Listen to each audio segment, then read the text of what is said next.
All right. Welcome to the stream, everybody. Oh. Whoa! First sub ever to a Rudinell. Thank you very much, man.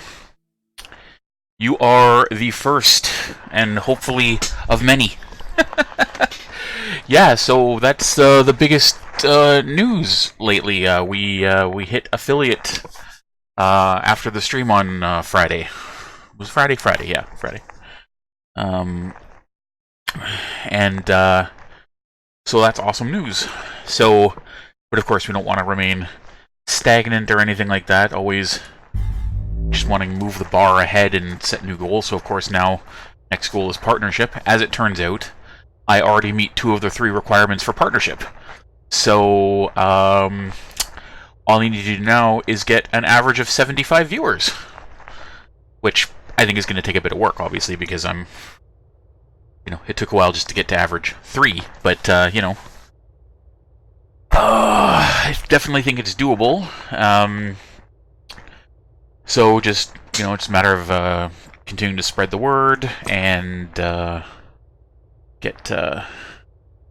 Yeah, exactly. That's exactly it. And the fact that I already meet 2 of the 3 requirements for partnership is already kind of blowing my mind, because I know people who've been streaming literally for years and have applied for partnership many times and not gotten it. And you look at somebody like Kilgore, I don't know how many years it took him of applying for partnership before they finally accepted him. So, I think they've streamlined their process a little bit now, so it's probably a little bit easier for people coming in now, like myself, than for people who started, like 6-7 years ago. But, yeah. And I believe, as usual, we're going to be doing some more Phantasy Star 2, which probably could be called Grindfest, because really that's most of what this game is. But, yeah.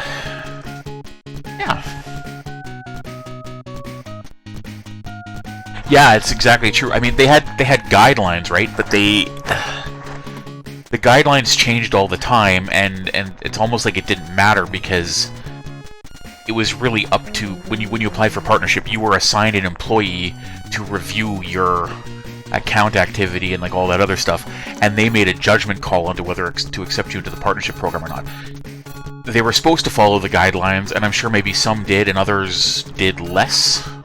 It was very subjective. Yeah, it's totally true.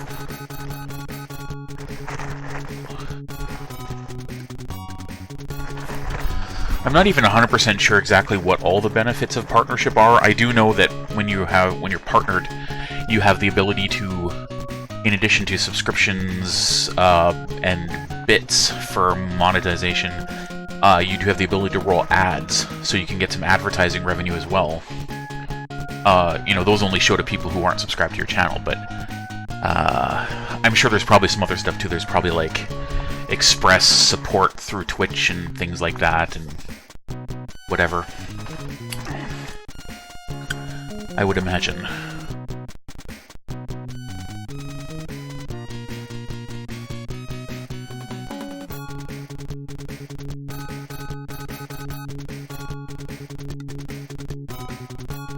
Oh wow, I didn't even know there was any legal stuff involved with that at all. Huh.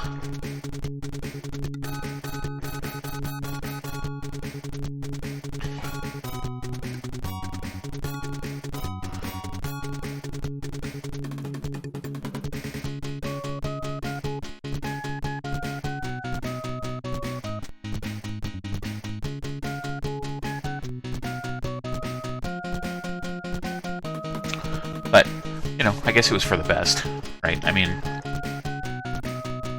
one group of people's legal struggle becomes future generations of people on the platform's gain, I guess?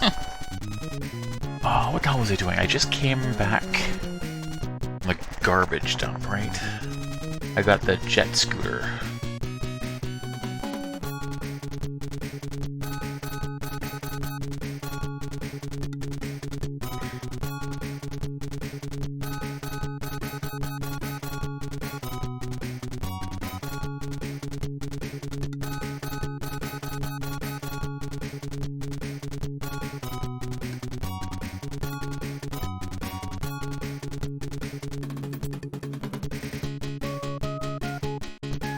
Neckbeard supremacy.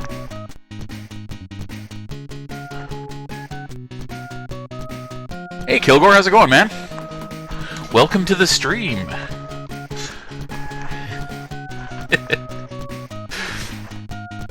Oh.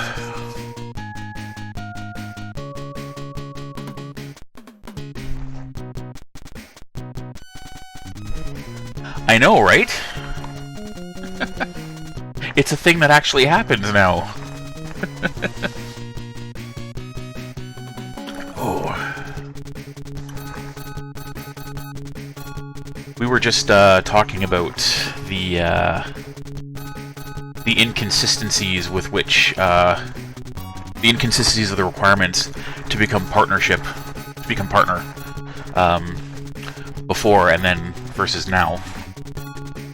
Because as it turns out, in the email that I got from Twitch, once I got made affiliate, I already meet 2 of the 3 requirements for partnership now. So all I need to do is get an average about I only need to average 75 viewers, and then I'm good to go. Apparently, it's gonna be a while before I build up the channel to that point, but it's doable, I think.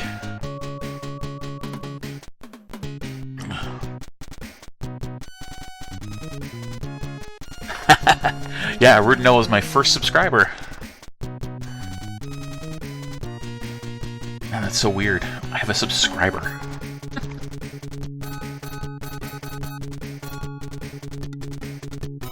Yeah, I'm not surprised. I think it said something like that in the email. It's like, once you meet the requirements, you can apply, and then it gets reviewed and stuff. Yeah, totally.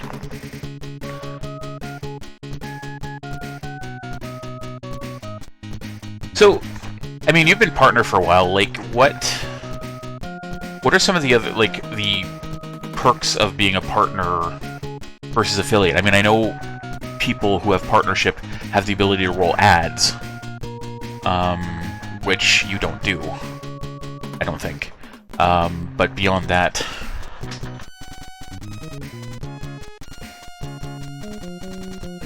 Oh, that's probably true, too.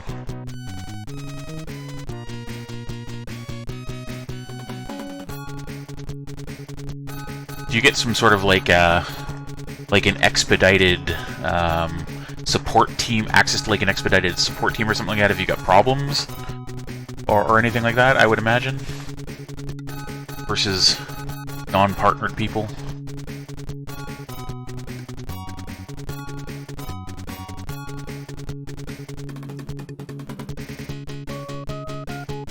Okay, that's kind of what I figured.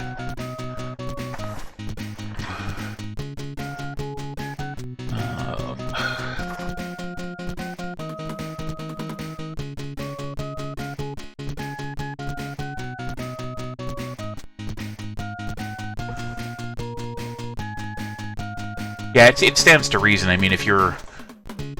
And I think probably if you have partnership, there's a greater chance of Twitch probably promoting you to some extent. Places like, I don't know, like TwitchCon or things like that, if you choose to participate in those things. Oh, that's right, there's another thing. I get emotes now. I keep forgetting about that. I'm gonna have to come up with some emotes. Original was asking me about that on Friday. And I was like, oh, I hadn't even thought about that. Because I really don't know what I would have for emotes. Dude, you're in my way, come on.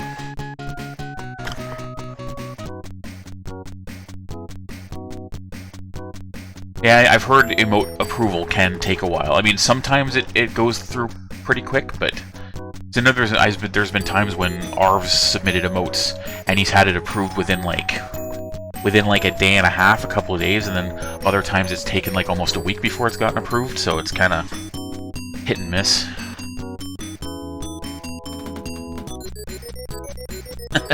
Yeah, I totally forgot emotes were a thing for affiliates and stuff. Oh, that's awesome. You also get more emotes too as a partner, right? Like, because I think, was it with affiliates? As your number of subscribers grows, you earn more emotes.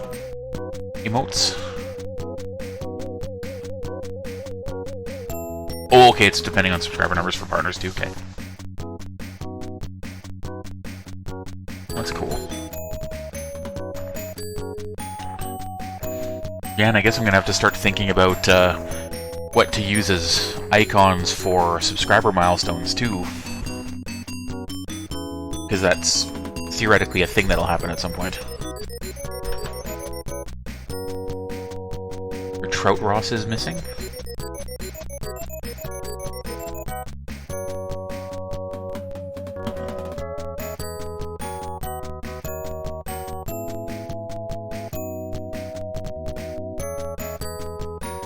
Oh, they used to be better?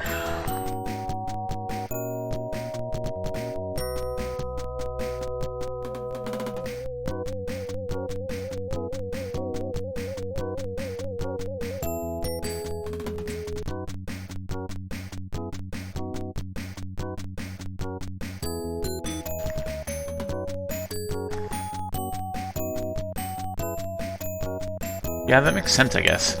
I mean, you get the major perks, right? You get the ability for subscribers, for people to send you bits. Those are the two big ones, right? Because that's most people want to get into, or wanted to get into partnership initially because they wanted the ability to just start monetizing their channels, and that's really where. Oh, sub-only channels too, right? Yeah.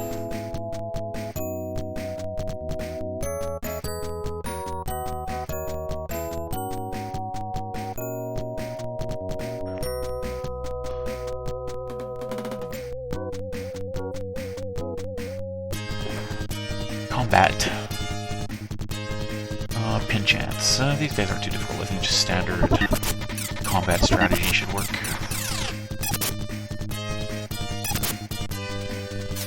Okay, I know that it said that what was it? I believe in order to get paid out, you have to have at least $100 built up before you can request a payout.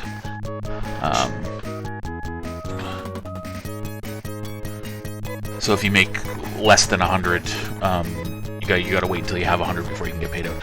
I have it set to pay me out automatically if there's enough money every month. If there's enough money sitting there.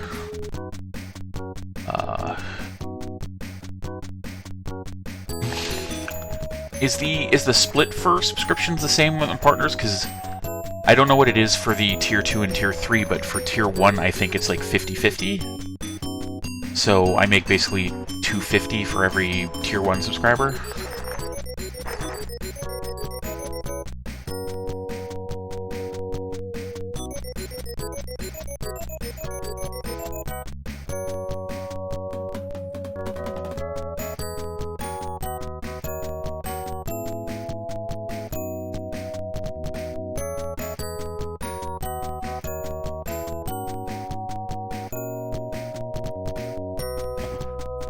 Okay, so it's 50-50 for Tier 1, 60-40 for Tier 2, and 70-30 for Tier 3. Actually, that's pretty good.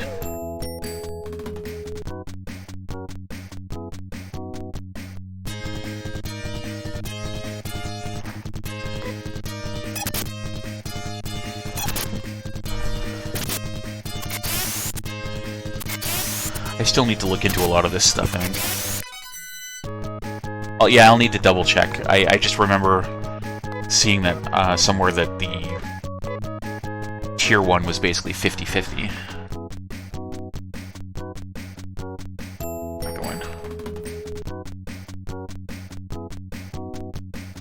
Yeah, I guess it just depends on. Well, it's just down to subscribers, right? I mean, I know Arv's got. What's he? He's up to like, I don't know. He's got like 60-something or 70-something subs right now. And most of them I think are tier 1s, but I know there's at least one person that subscribes at tier 3, which I think is illness. I mean, I don't know how much money that is every month off the top of my head, but I mean, that's, you just gotta look at it, that 120. You know, the thing is, 120 bucks, that's $120 every month that you didn't have before, right? And more money always helps. Things are so danged expensive these days.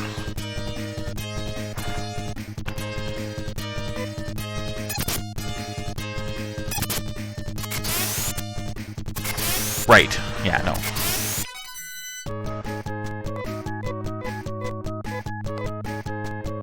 I can imagine some people probably would be, though, you know, to be like, oh, you know, well, I made partner or whatever, and like, I'm not making the same amount of money as Ninja yet. And it's like, well, I don't think most people probably will. You know, unless you're gonna stream Fortnite. Oh, you guys are nasty.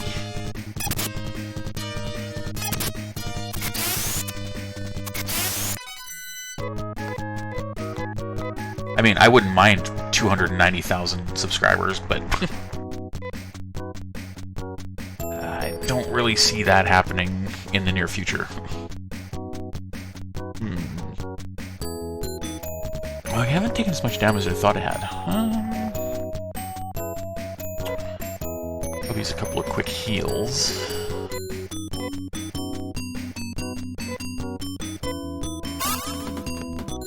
And then another one for Nay.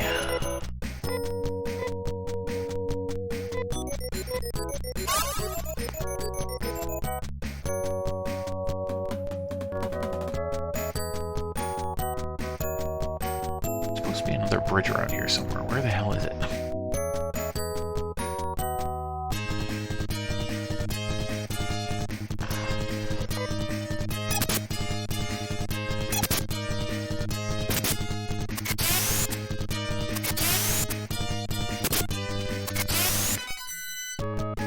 Somebody was saying the other day, I can't remember where, it might have been on somebody's Twitch channel, or maybe it was on Discord or something, I can't remember, but that apparently it's been leaked that Microsoft paid Ninja like $20 million to switch to Mixer?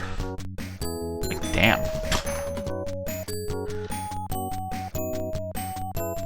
It's a lot of money. Damn, that's like, whew.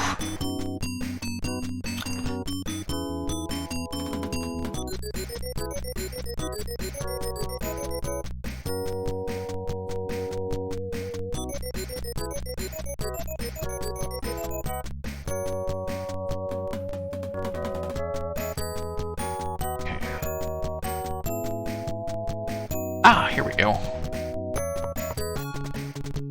New town. Welcome to Query. Hey, have you met our friends in Roron?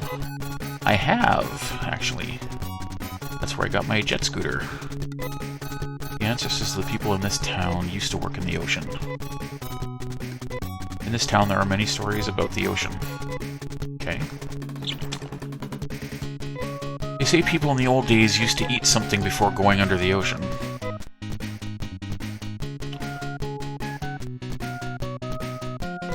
Hey, have you met our friends in Roron? Yes. Have. My boyfriend lives on the outskirts of the town so that nobody disturbs his work.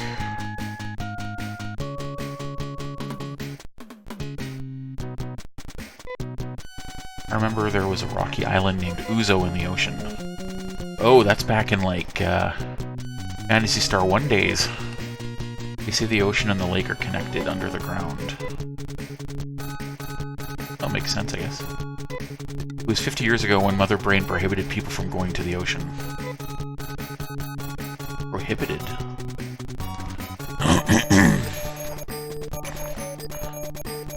Interesting.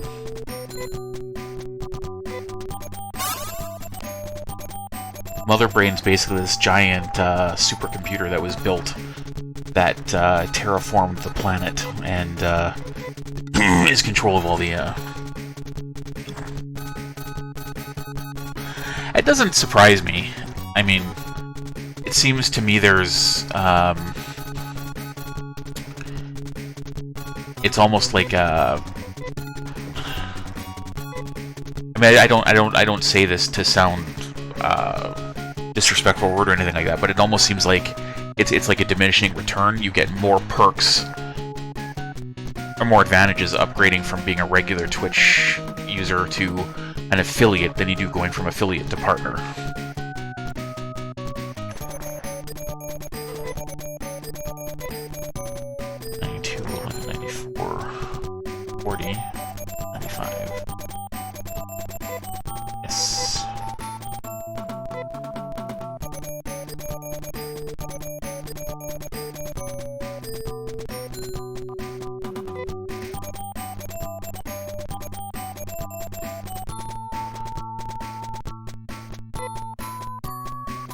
With Ninja, well, I mean, I heard... I can't confirm this, but I had heard when people were, you know, when media outlets and stuff were talking about, you know, this big switchover or whatever. I mean, some of the things they talked about was the fact that, I mean, at his height, he was doing like 290k subs, but those had like dwindled to about 45,000. Which is still a crap ton of money, but I mean, that's definitely a hit from, you know, what you were used to be getting. And apparently he was getting really stressed out about it, and like he would stay up at night wondering like what he would have, like trying to think of ways to bring his subs back or whatever, because I guess Fortnite is still popular with a group of people, but it doesn't have, just like most games, it doesn't have the same global appeal as it did. That wanes over time.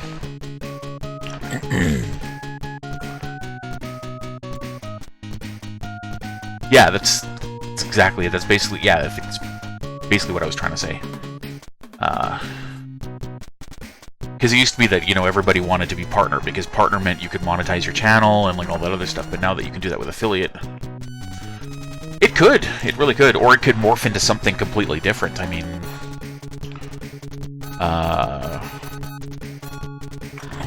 it's sort of a weird thing, because I mean, when this whole thing started back when it was Justin TV or whatever like that, I mean, people weren't using it for games, but you had people like that YouTuber iJustine. She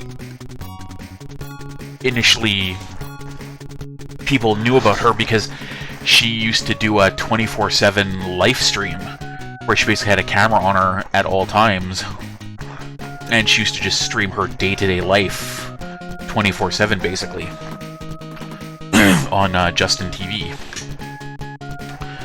And then somewhere along the line, somebody was like, "Hey, you know what? I could just record myself." I'm not sure who the first person was to come up with the idea to broadcast playing video games, but it was ooh.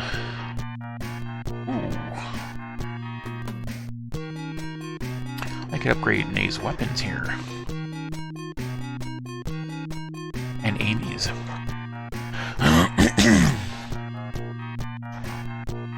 Oh, and Anna's too. I could get laser slashers. I could get laser shots for them. Man, I can get some new weapons for pretty much everyone.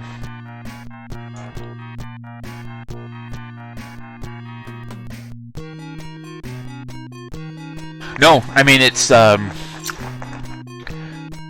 not sure how, I mean, for everybody, I'm sure it's probably different. For me, the difficulty was just getting the average viewers, which, I mean, you only have to, basically, yeah, because you only need to average 3 viewers.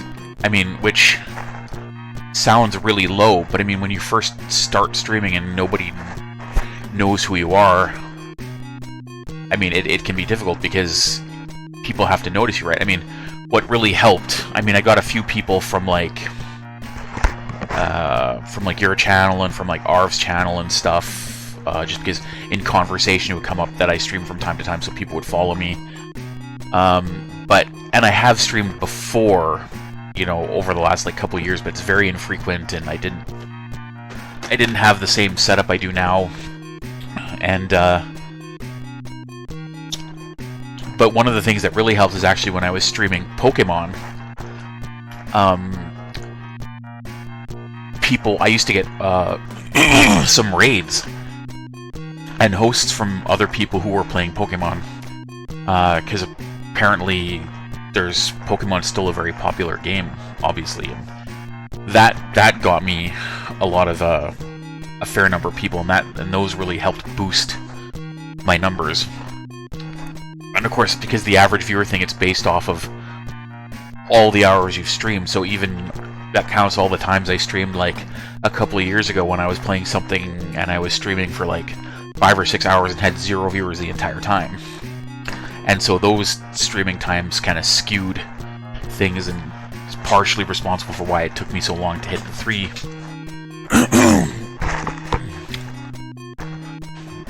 And I mean, the other thing is you have to have a certain number of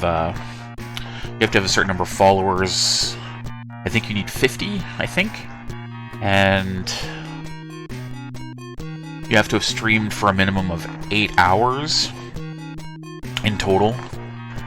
And you have to have streamed on at least 3 different days in a week, I think. And then the average of 3 viewers. I think that's the 4 criteria. For partnership, it's like you need... what is it? I think you need 75 followers, I think, which I've got. You have to have streamed for at least 50 hours, I think, which I've got. And then you need an average of 75 viewers, and that's the one that I don't have.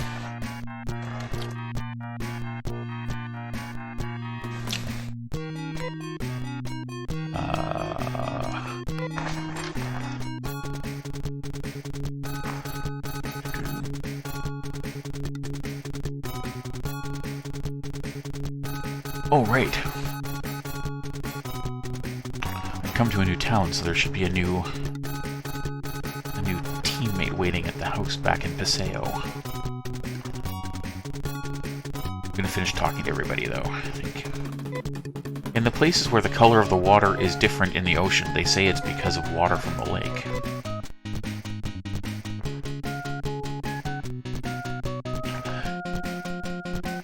Yeah, I remember you mentioning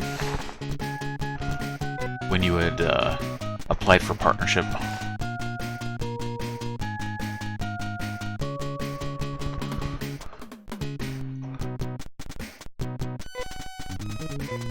You know, the sad thing is, if you were like a kind of, I do not.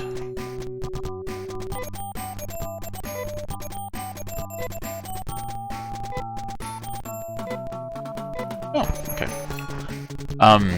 If you were streaming a game like, you know, like Fortnite or something like that, you probably wouldn't have gotten denied 3 times. It's largely probably due to the fact that you largely stream retro PC games.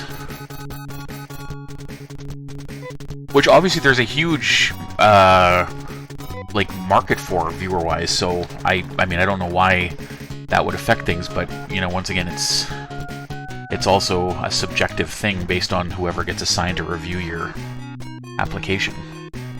Oh! Damn, that stuff's expensive, though. Crap.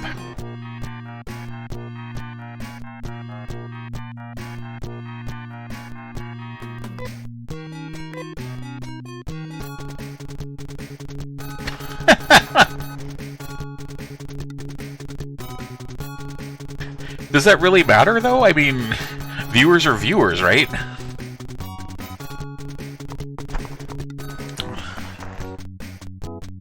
Oh, I wanted to warp back.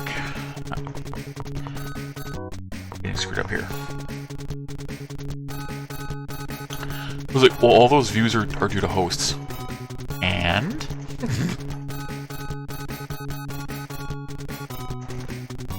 Yeah. That kind of makes sense, I guess.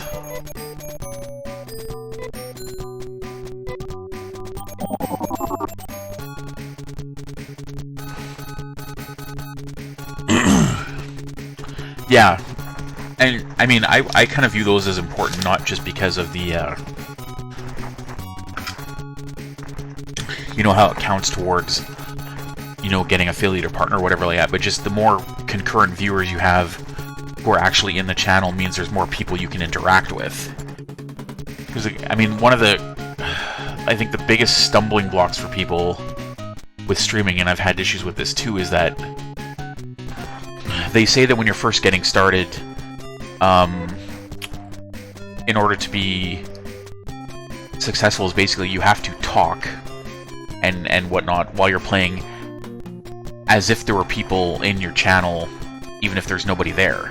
So that if somebody happens to come in, you're talking and being engaging or whatever like that, and they don't just skip out. But it's super hard to just sit there and talk to yourself when there's nobody communicating back. It's really hard to do. And I think that throws a lot of people off. It gets way easier when there's people in chat talking back to you. But then I can also imagine if you start getting to be one of those really popular streamers who gets like hundreds of people, 500, 600, 700 people in their chat, and the chat's just scrolling constantly, it's got to be difficult to communicate with people then, because chat's scrolling by so fast you can't even keep up to date.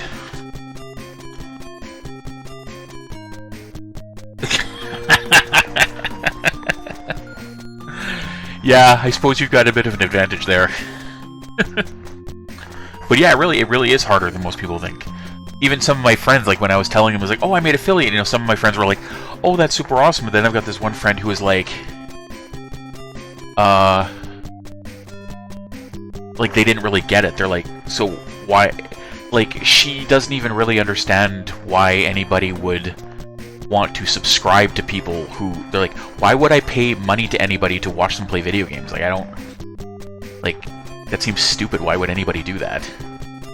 They could just watch you for free. Why would they pay? And I'm like, well, because they appreciate the effort you put into it or whatnot like that, and so they want to show that appreciation somehow? And she's like, well, I would never do that. And I'm like, well, there's other people that are like you probably too, but I mean, there's a lot of people who like to support people. Yeah, exactly. It's...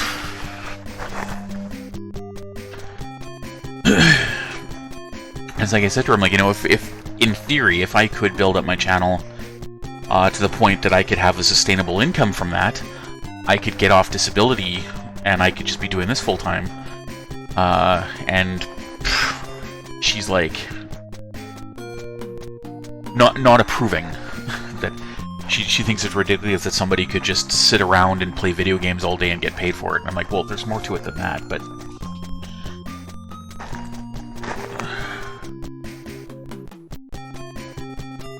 Oh, totally. I've seen behind the scenes thing where they show, when somebody's was supposed to be talking to a character that's supposed to be completely CGI and it's not being motion capped by somebody. And quite often they'll just put like a tennis ball on a stick so they can have something to look at, because it's very difficult to make it look like you're focusing on something you're talking to when there's nothing there. So they have to give you some kind of a focal point. How'd you do? Eyes. Glad to see you. Yep, I done heard... Jesus, that guy's grammar is terrible. I done heard you going out after them baddens. I can help ya. I ain't much for them slimy critters, but if any machines or robots get in your way, I can bust them up real good. My birthday name be Josh Kane. What's the matter? Don't you think that's a good name? Oh, no,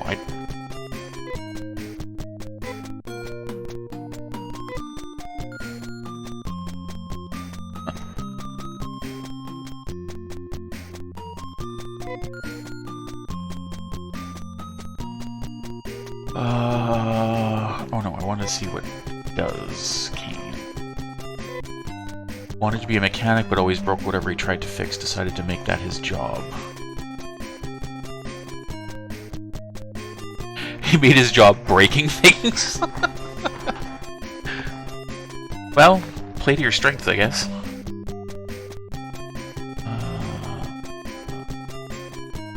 Oh yeah, he's a wrecker. That makes sense. Oh, the only downside to when you get these new people that you can add to your parties, they always start at level 1, and by the point they come into your path in the storyline, the rest of your characters are all like, you know, way higher levels, so bringing them along becomes a liability because they can get killed so easily.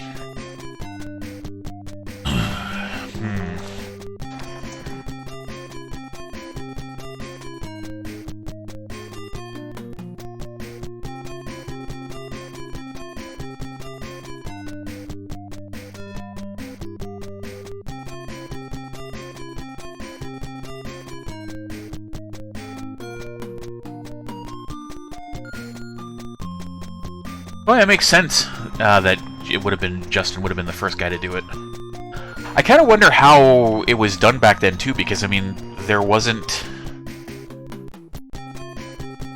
I mean, there wasn't streaming software like XSplit and you know, OBS and game shows and like all those other streaming software that was available at the time. So I'm not even sure. I mean, there were capture devices, so.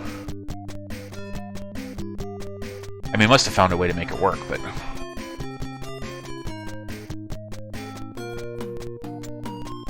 Ah, okay. So he developed his own streaming software, too. Clever.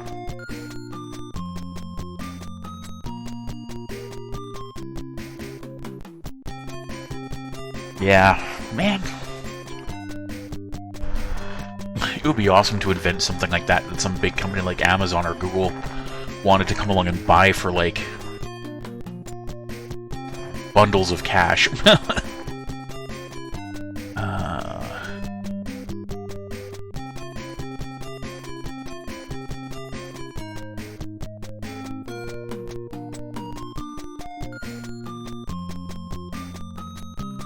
Okay, so it looks like here, so it looks like Kane's techniques that he gets are similar to Hugh's, except Kane's only affect mechanical monsters, whereas Hugh's will affect bio-monsters. Okay, so then there's no point to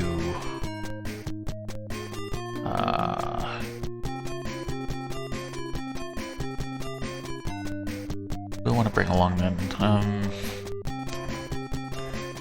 Amy's really good with the healing.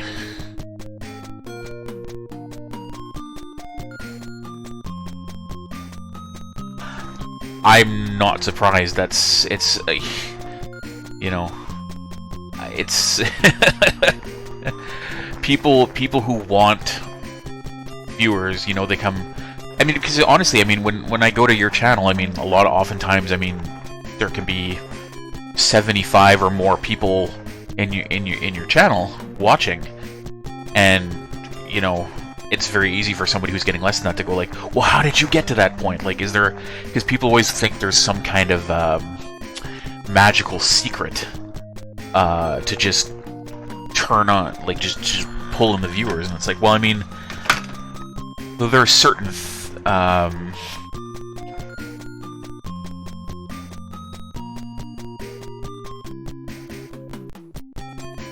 yeah, that's a good one. Hey, Couch Lord, how's it going, man? Yeah, I mean, consistency is one of the big ones. Sticking to a schedule. I mean, the games that you choose to play can affect things.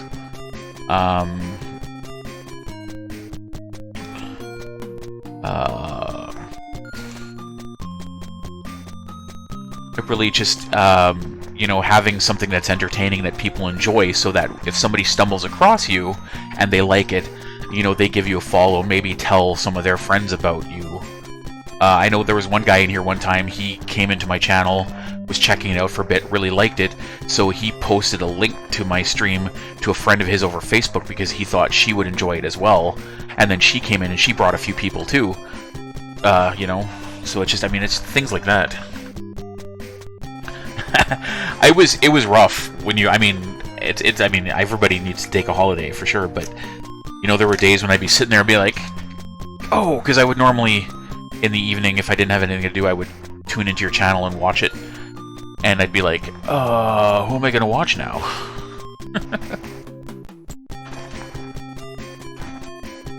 But I mean, taking a holiday is,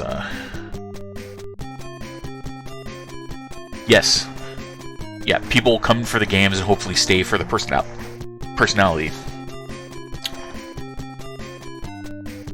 That's kind of why I always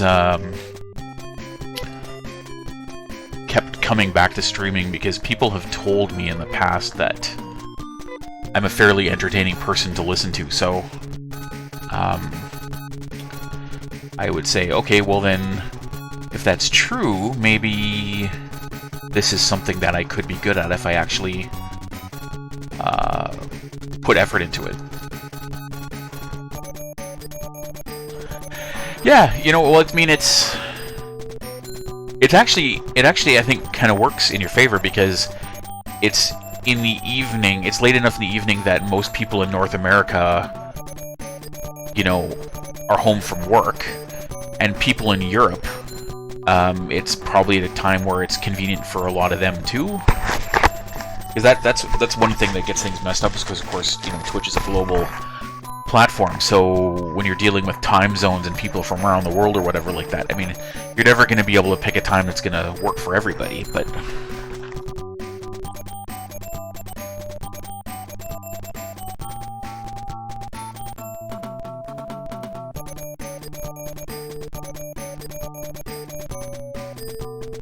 Well, yeah, it's just what happened to work out for you. I mean, it's same with me. I mean, I mean, the reason why I picked doing Sunday, Monday, Wednesday, and Friday afternoons generally, unless I have appointments or something, is because, you know, I have dialysis Tuesday, Thursdays, and Saturdays, and so if I have any stuff I need to do, I need to get that done first thing in the morning, because I need to get home to have lunch for 11:30 because I have to eat earlier, and then I'm out the door by 12:15 to get to the hospital, and then I don't get home till, I mean, if I'm lucky and things run smoothly when I'm there, 7 o'clock, but I mean, last night it was 8:15 by the time I got home. So I mean, I could stream after that, but quite often I'm, you know, dialysis can make me really tired, so I'm not always feeling up to it. But Monday, Wednesday, Friday, and Sundays are the days when I don't have that. So as long as I don't have appointments and stuff scheduled on those days, I figure, well, if I'm just going to be sitting around the house playing video games anyway, I might as well be broadcasting it. And then maybe some people will want to watch.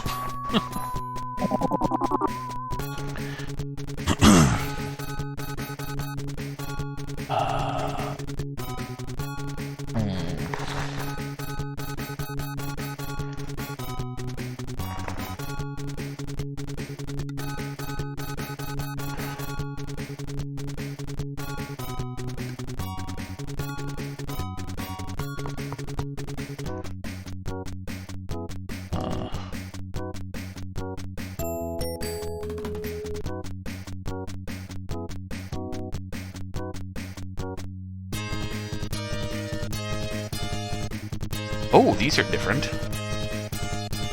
These are like those guys, and they've got those mushroom things on their head. It's different. Oh, and that reminds me, I remember on stream the other day, you were mentioning that the GOG guest stream week or whatever was coming up soon. I'm assuming it would be Pyronjade that I'd need to talk to about that?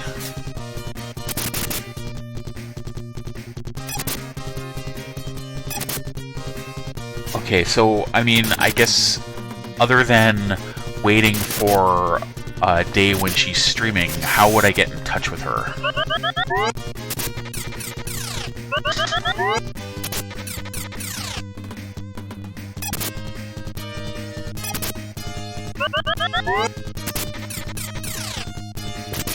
That also reminds me, I guess I should probably... Lately I've only been streaming console stuff. I should do, it's been a while since I've streamed anything on PC. I should probably...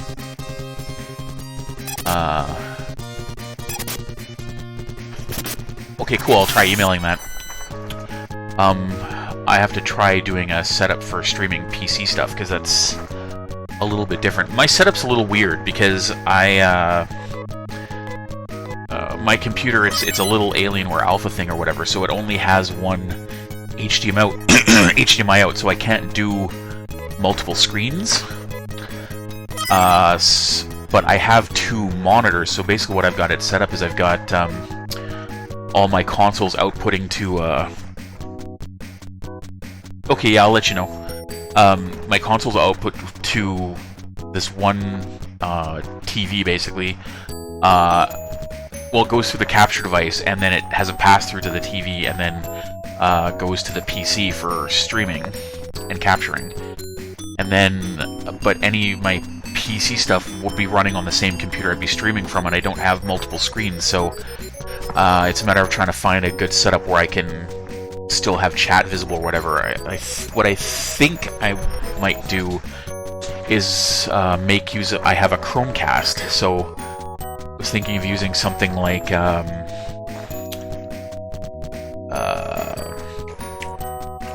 Twitchcast or something from Night Dev to put the stream and chat up on my second TV, so that I can have my game running on my PC, and then I can still see what's going on.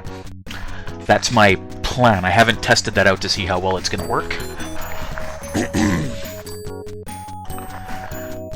But I think it's workable. And then who knows, maybe once I start getting the big Twitch bucks, I can upgrade to a PC that can do multiple monitors. Oh, there's my jet scooter.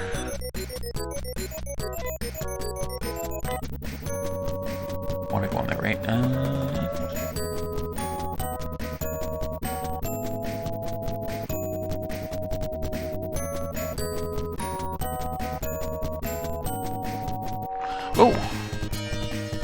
Oh, these guys are different. A Terrakite and a Pug Brat.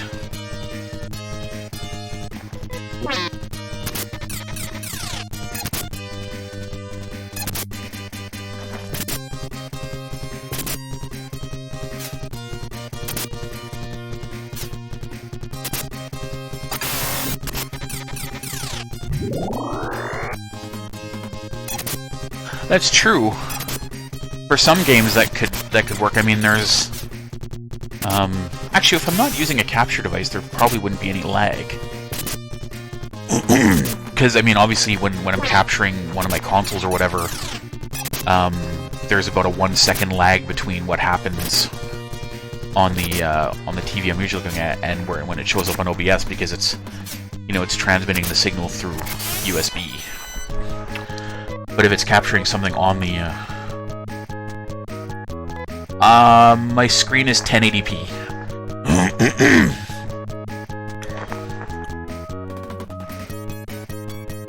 But yeah, I could actually just use OBS as the screen, because if I'm capturing locally on the same machine, there wouldn't be any lag, I don't think.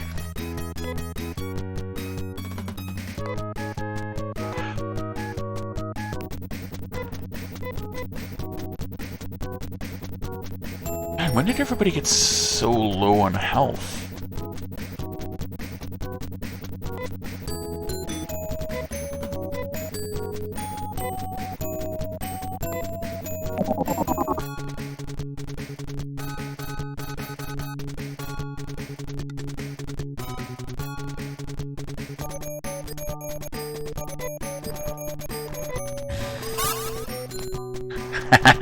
Probably.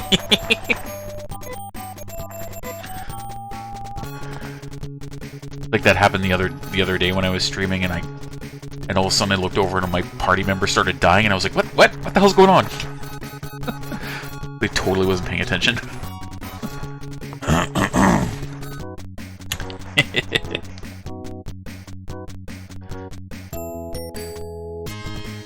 Yeah, you gotta kind of get used to multitasking too. It's just I guess with most of the encounters in this game, the enemies are not crazy difficult, so I usually don't have to pay too much attention, because once you hit fight or whatever like that, I mean, the computer largely does everything for you. But when you come up against tougher enemies, it's better to pay more attention, because sometimes you need to implement strategies. Like, I'm noticing these guys are taking a while to take down.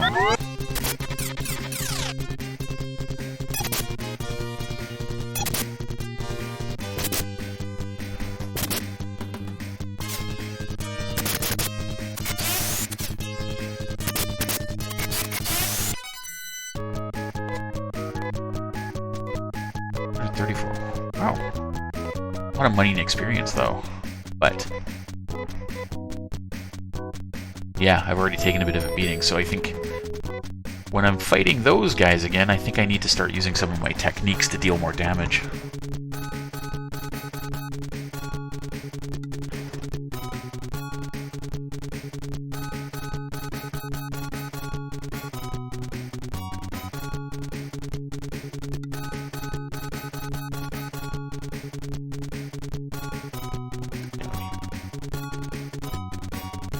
Heal up again.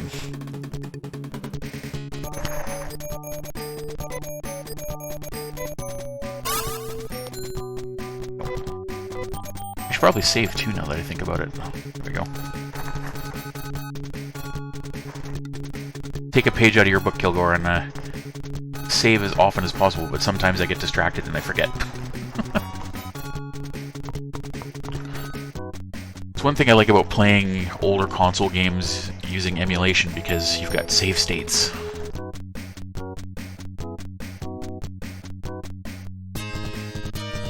Okay.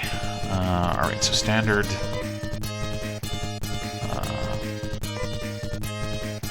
Have her cast the shield. And do the wind magic, because that hits multiple enemies. He's basically just combat, so that's fine. Anna, I'm gonna have her boost her attack. Alright. It's the same strategy I use for those multiplying slug things.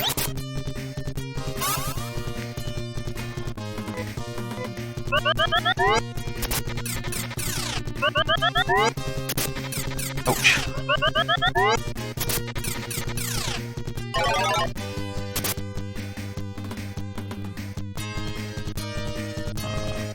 We'll continue with that, I think.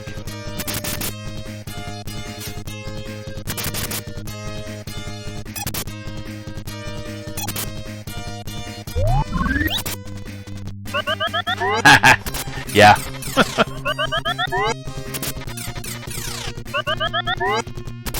Man, even with the shield spell, they're doing a lot of damage.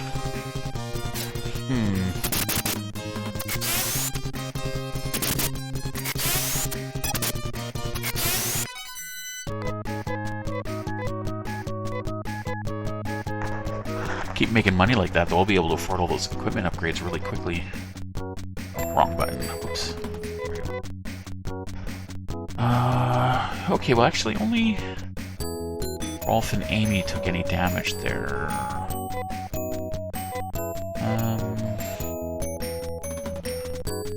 Use Jirez.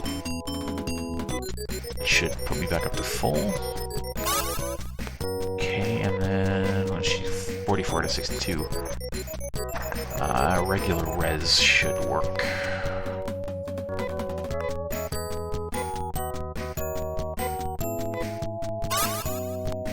She should be at full too now, right? Alright, everyone's at full. Cool. Save again. Okay, so wow! The random encounter rate in this game is nuts, by the way. I've ranted about this pretty much every time I played the game, but it's crazy.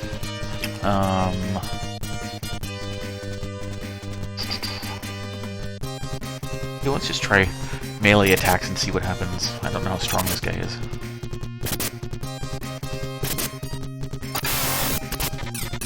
Ouch. Well, actually, I only did 12 points of damage. That's not too bad, actually.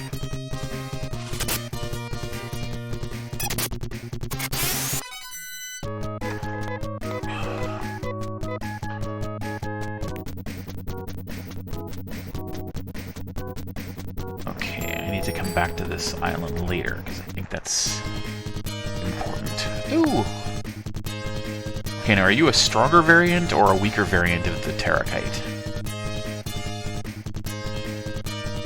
Hard to tell.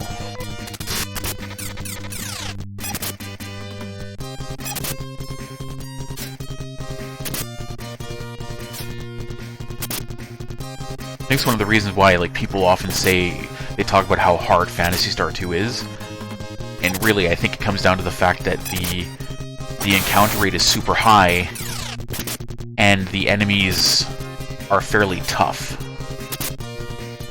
So if you don't spend the time leveling yourselves up, basically if you don't spend time grinding to level your characters up, and you just try to beeline through the storyline, you're going to hit encounters very quickly that will just mop the floor with you and you won't be able to progress. I would actually love to see somebody do a speedrun of this game and see how quickly the game can be beaten without... And, like, I mean, like a non-tool assisted speedrun, because... I'm not sure how fast you can actually get through this with the encounters the way they are.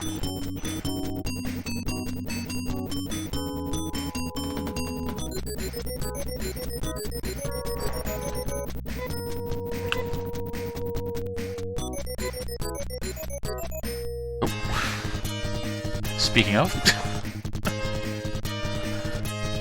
oh, these guys are pretty easy.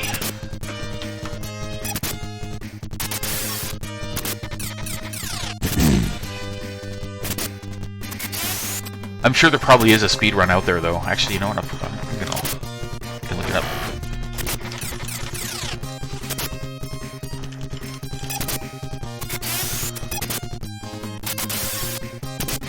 Okay, let's get the leaderboard on speedrun.com.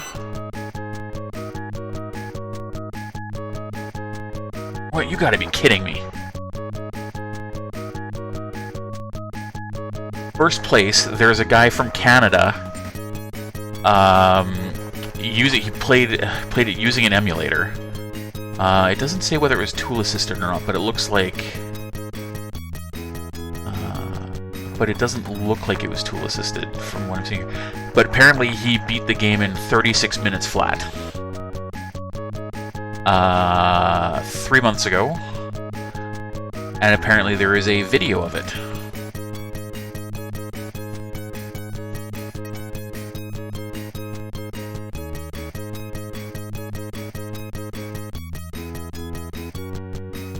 Wow.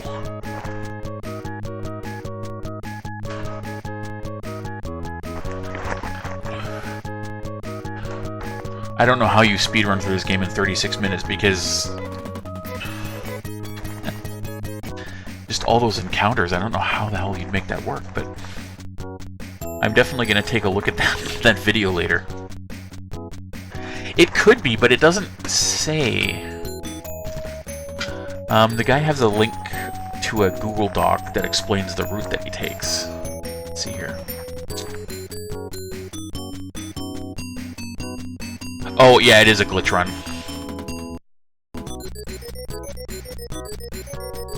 He has a link here that says, for more info on glitches used, see.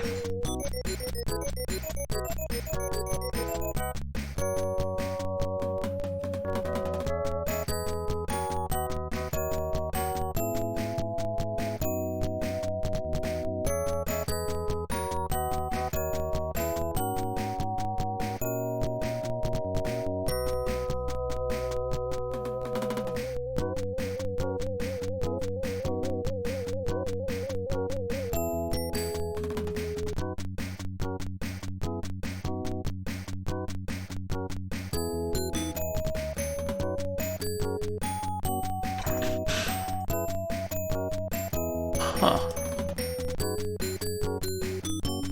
Apparently there's a lot of, like, glitches you can exploit for, like, inventory management.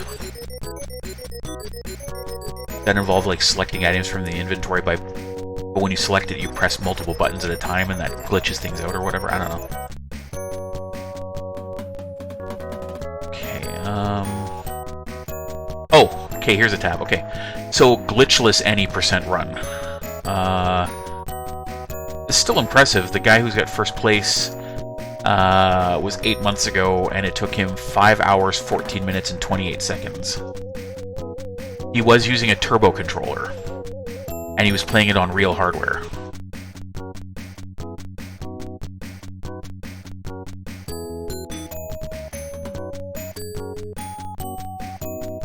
Still beating the game in 5 hours and 14 minutes is still impressive.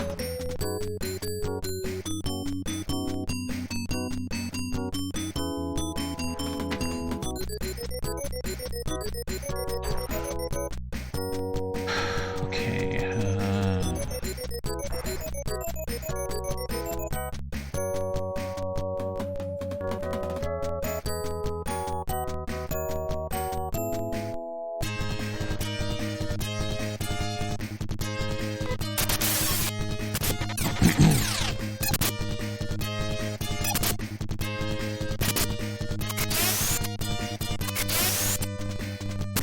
Yeah, exactly. It's also possible if he was using a turbo controller, it's not, I mean, it's not a guarantee that he had turbo turned on or whatever. I think you just have to disclose whether the controller you're using is a turbo controller or not. I'd have to actually look at the video, but he's got a video posted as well showing the whole speedrun, so. 5 hours to me still sounds really impressive considering. I mean, if it takes the average person 40 hours to beat this game, I'd say probably at least 35 hours of that is all going to be combat.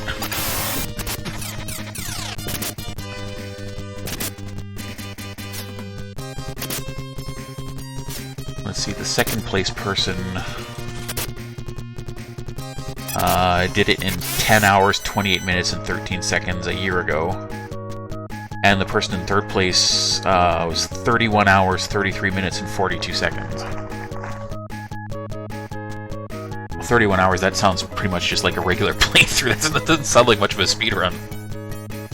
Because most JRPGs, I think, sit somewhere in the neighborhood of like 20 to 40 hours to complete. Unless they're deliberately going for more than that. Oh crap, oh jeez, I'm a lot lower on health than I thought I was. You know what? Oh crap.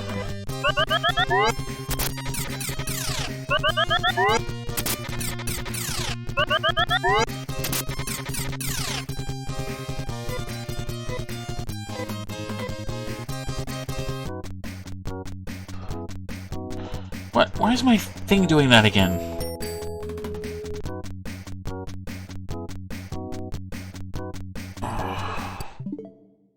I don't know why my controller does that sometimes.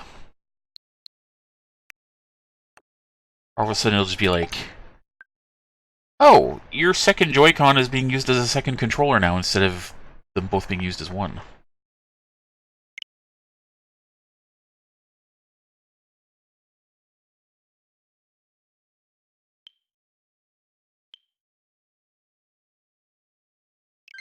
There we go. Stop changing my grip order.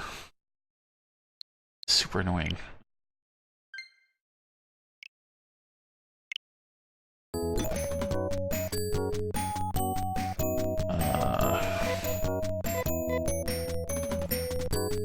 Yeah, okay,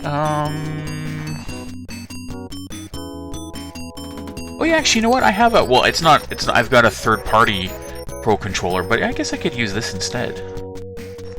It only seems to do it when I'm playing the, this Genesis Classics collection, though.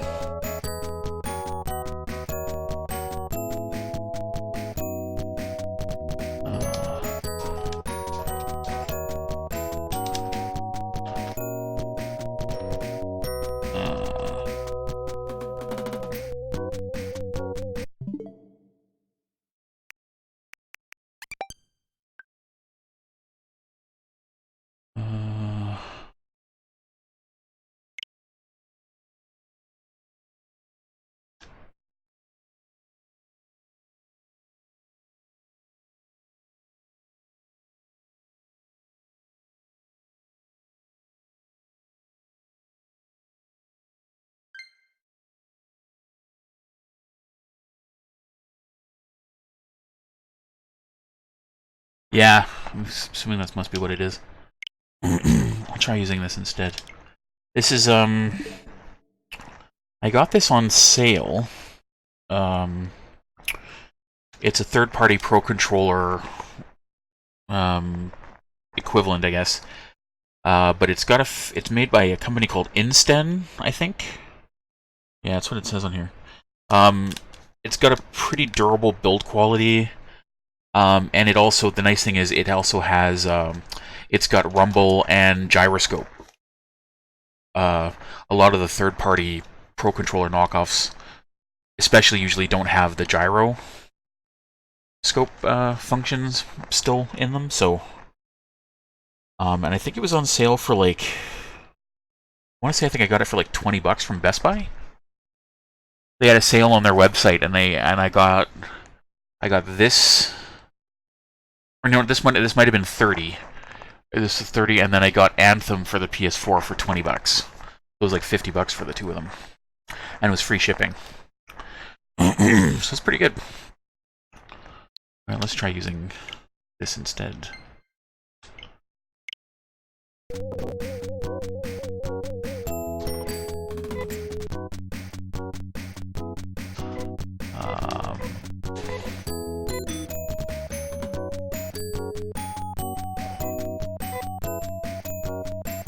Oh, I forgot I could sell off that Canada. Well, I'll do that next time.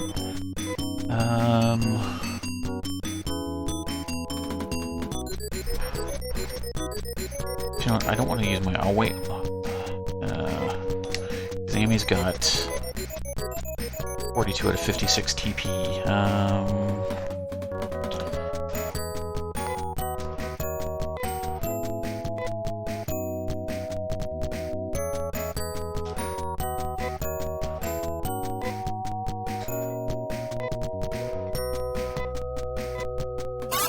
Oh, full.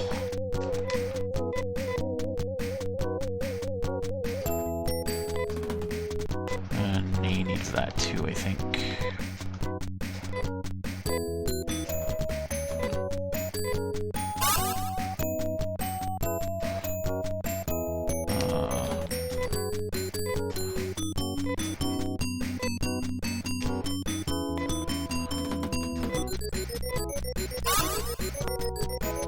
So there's 21 TP left, so...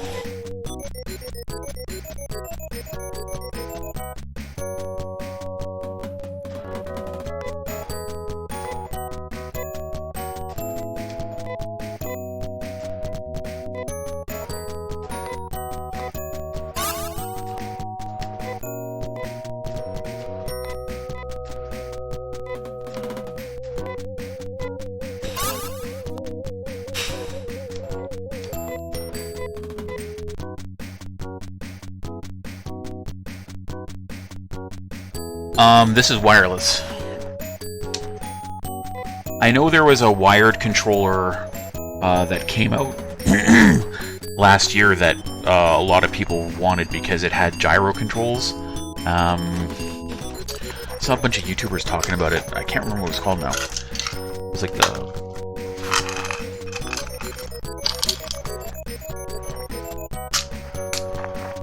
Cube controller?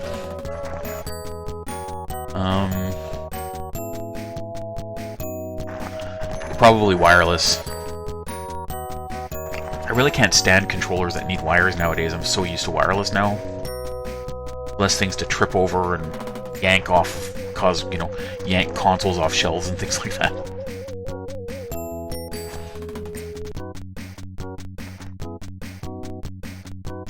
Alright. Save again.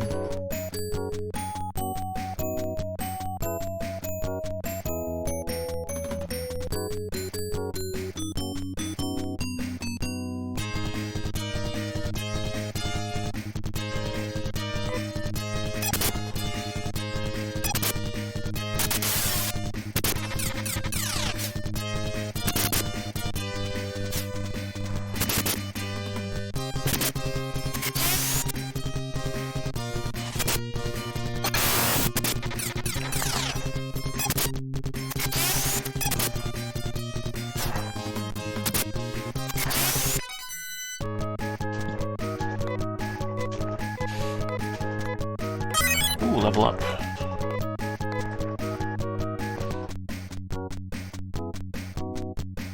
Should be a town around here somewhere. There it is.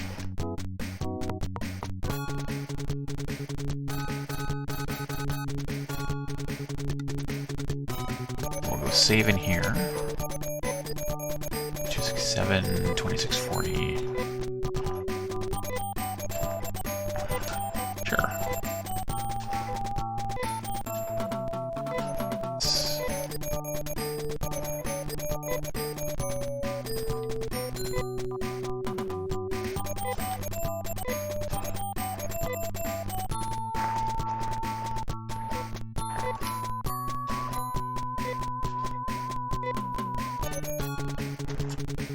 Alright, let's talk to some people.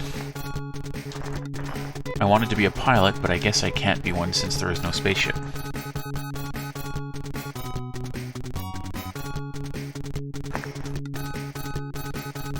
Let's see what this is.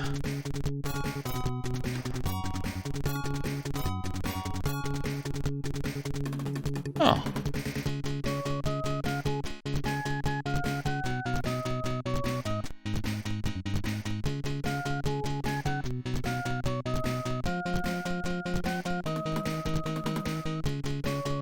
I actually really liked the GameCube controller.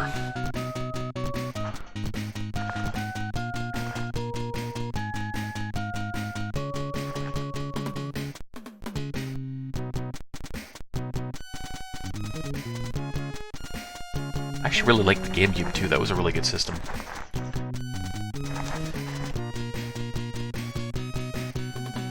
So it's $50 US basically.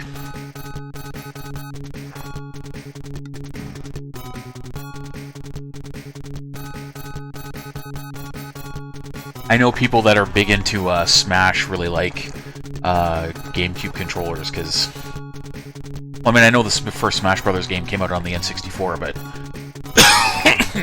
it really became a thing starting with the GameCube, I believe. Everybody and their dog likes to use... like, Smash is like the official... Or, I mean, the GameCube is like the official Smash controller now. I actually have Smash Brothers on the Switch, but I don't play it very often. I really like the Smash games, but I'm terrible at them. Like, I'm not great at fighting games in general, normally speaking, but...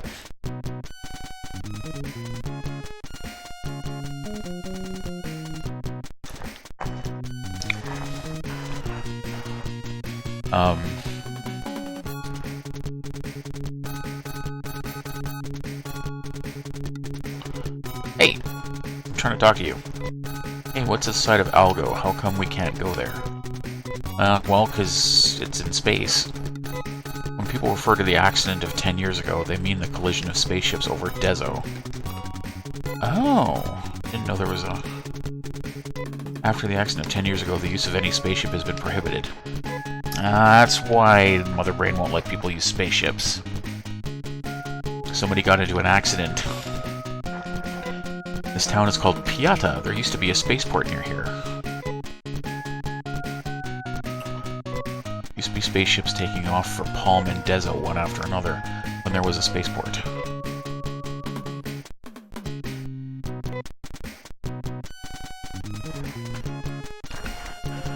The last spaceship was headed toward the outside of Algo. Yeah, actually, you know what? I actually never played Smash Brothers, Wind Waker, or Mario Kart on the GameCube.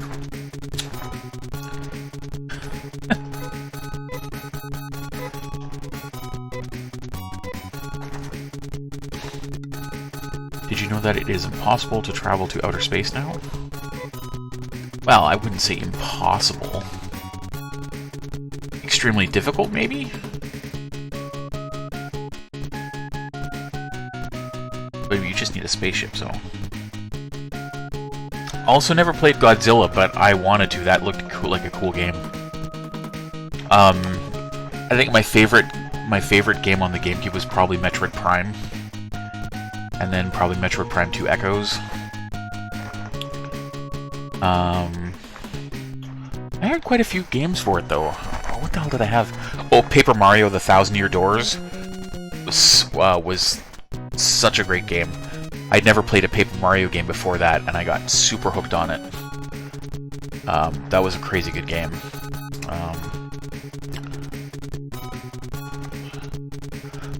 And then I had Resident Evil 4, back when it was a GameCube exclusive. That game was bananas. Also, one of the first Resident Evil games I ever played, the first Resident Evil game I ever beat. The other ones I played, I usually, lost interest partway through. It tends to happen to me with a lot of game franchises. Like, I get super into them for a bit, but then they just don't seem to grab me. Oh no, humans! Everyone used to believe that traveling in space was not dangerous at all.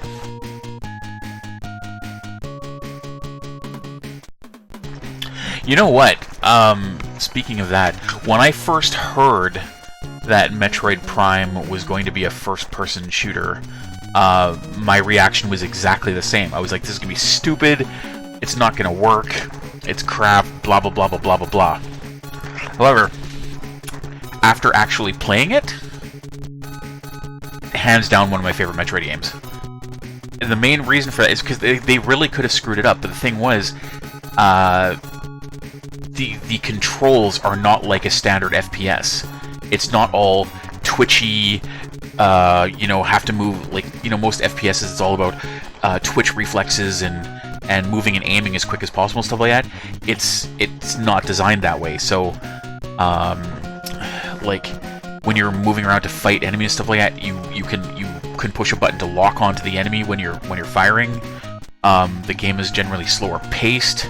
There's a lot of platforming, which actually works a lot better than it sounded would in a first-person. Like, I wish most first-person shooters were like Metroid Prime, because I was always, and still am, of the opinion generally that first-person shooter games are garbage with a controller. They're designed for mouse and keyboard, because with the mouse, you just have much more precise, and you can aim more precisely and quicker. I guess the keyboard for movement, well, I mean, whatever, that's neither here nor there, I guess, but primarily the mouse is a big deal. But the way they handled that with Metroid, with the Prime series, was, to me, they solved the problem of first-person shooters being crap to play on a controller. And I wish like every other first-person shooter. See, and I didn't like Halo. I mean, I liked Halo, but I didn't like playing it with a controller. Although that's an example of another game where I got so far into the game and then I hit a certain point where I was just like, I'm over it, and I never finished it, and I never played any of the other games in the Halo series. But when I first started playing it, I was super into it. I was like, oh my god, this game's amazing. But it just couldn't hold my... Part of the problem was I hit a certain point in the game where it was getting so frustrating, I was getting pissed off at it, because I was like, this is ridiculous. Because they just started throwing... It got to the point where they were just throwing so many enemies at you, with no ammo anywhere around you, that it was basically... If you didn't come into that part with crap tons of weapons and ammo on you already, you were screwed. And, I got mad. I was like, this is ridiculous. Like, if you're gonna throw tons of enemies at somebody like this, you should at least have ammo lying around that can be picked up so that you can't just... so you don't run out.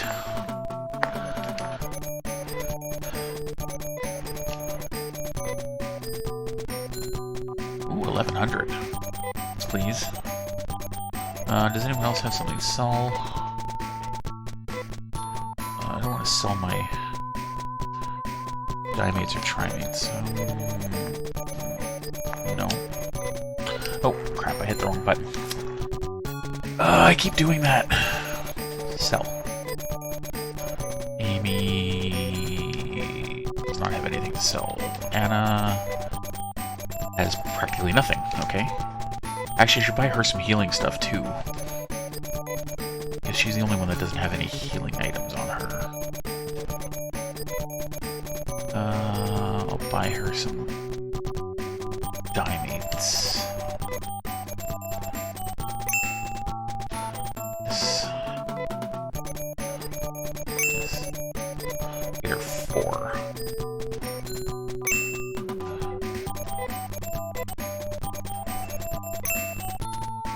No. That will be good, I think. One thing I did like about Halo on the original Xbox was that you actually did have the option of, if you used an adapter, you could plug in a keyboard and mouse and play it that way. I had a friend, he was quite a good Halo player. I mean, I don't think he was good enough for, like, to be a pro or anything, but we used to play, himself and myself and his girlfriend used to play death matches at his place once in a while, and he would usually mop the floor with me because I'm not good at playing FPSs with a controller. And he'd only ever played them with a controller because he's never had a PC. So, but when I found out about this, I used to say to him, I was like, you know what? The only reason you're beating me is because you're used to using a controller. If I had a keyboard and mouse, you wouldn't stand a chance.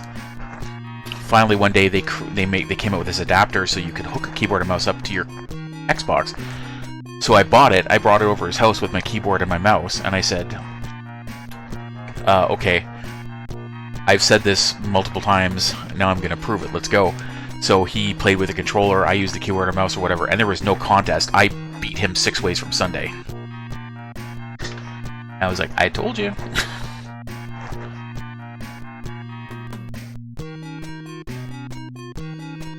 Holy crap, 20 grand? That's gotta be super powerful, though. That would be a wicked weapon for Hugo. Or Rudo, I mean. Rudo.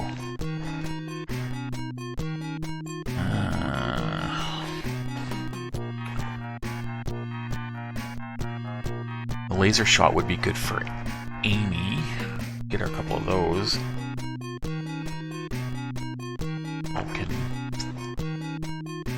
Laser bars would be good for Nay. I don't know why they call them bars in this. The bars are claws. In the Japanese PlayStation 2, they were claw weapons. For some reason, they translated it as bar for North America. It doesn't make any sense to me, but I could get her a couple of those.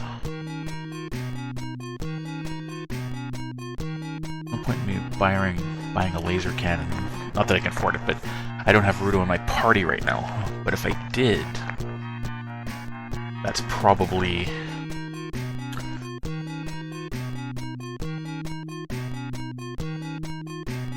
Oh, right, and I need to teleport back to Paseo because there'll be the final party member waiting at the house.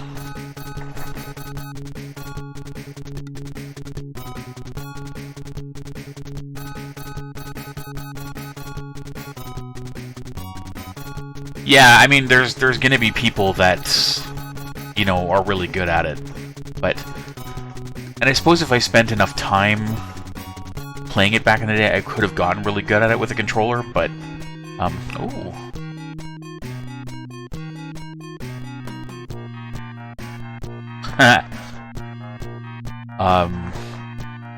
But I mean, if he's that good with a controller, he's probably would be even deadlier with a mouse for aiming. Although that being said, I do know, to an extent, first-person shooter games on consoles do have a small degree of auto-aim worked into it to make it easier when using a controller. But... haha. Yeah, I guess he'd have to get used to it. Everybody's watching over us, right? Then why do accidents happen? That's the eternal question, isn't it? They say a number of people got killed in the accident of 10 years ago. Well, if two spaceships crashed into each other, that stands to reason that people would have been hurt.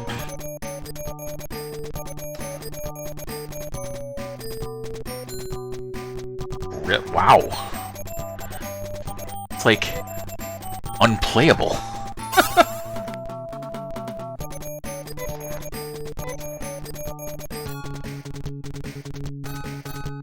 Well, I mean, I guess it's not really unplayable. I mean, like anything else, it would just be a matter of adapting.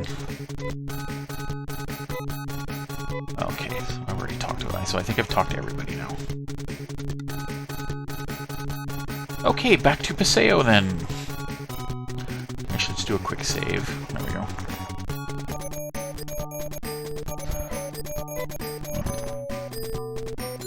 I mean, 125 dpi, you could move your mouse like 3 feet to the right, and your perspective on the screen would only move about an inch.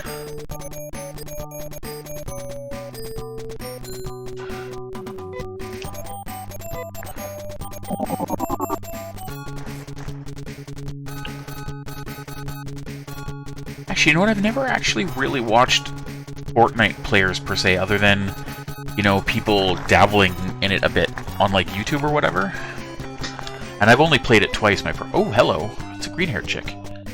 Hello, you are just as handsome as they say. I am sheer gold. I am a thief. I care little for peace and justice. I steal for fun, and frankly, I think your little outing will be packed with thrills for me. I think I'd like to go with you. Remember, I'm sure of the wind. Nothing can catch me. Do you want me to come with you? What? Want to give me a new name? No. You sound like a terrible person. I'm glad to have you in our group. Well, that would be cool. Okay, so sure.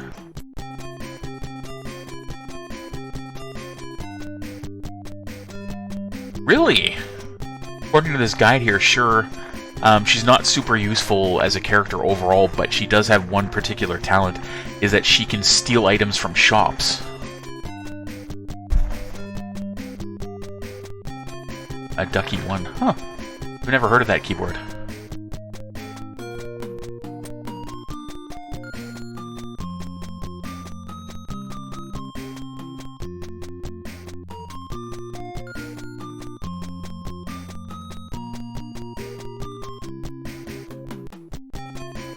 Huh. Let's see. She can steal items from shops. She does this at random, however, and after stealing an item, she leaves your party. In order to get her back, you have to head back to Rolf's house.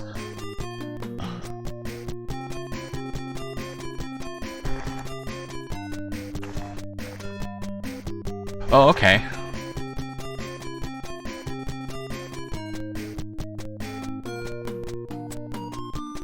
I actually upgraded to a mechanical keyboard last year sometime. And I got the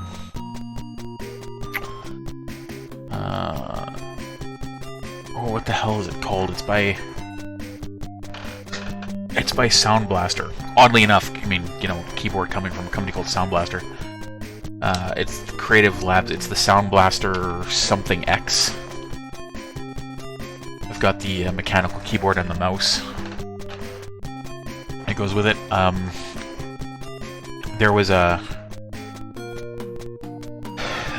got a deal on it through oh, well, the company used to be called Mass Drop, but they've changed their name now. I think they're just called Drop.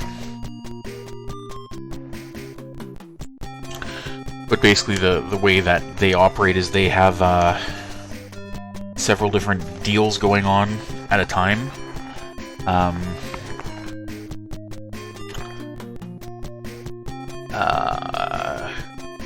That people can buy into, and then basically the more people who buy into that product, the cheaper it gets for everybody. So I mean, when you buy it, it might say like, okay, so you're buying it at this price, but then if even more, the more people that jump on the bandwagon, the cheaper it ends up being or whatever, so you can actually get them for a pretty good deal.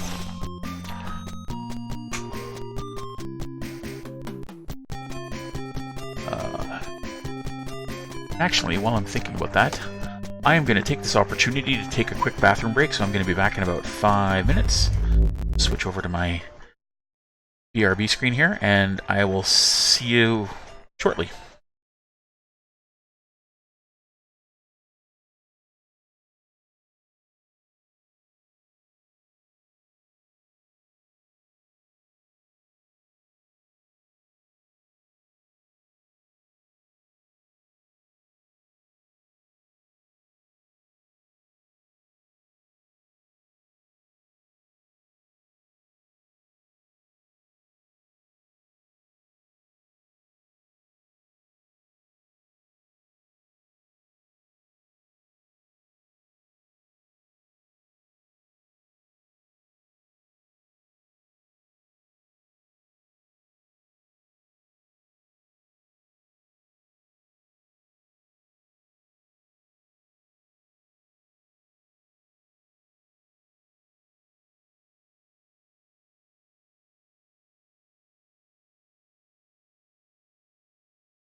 Okay, I'm back.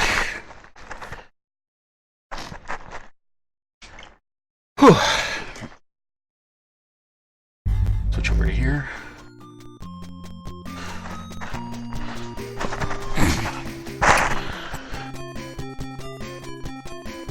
Ooh, you know what? I got some bad news for you, Rudinell. I'm just looking at the event list on my OBS here. It looks like you actually weren't my first subscriber. Teshingen actually was, but you're my first subscriber on stream. Because he subscribed yesterday. So...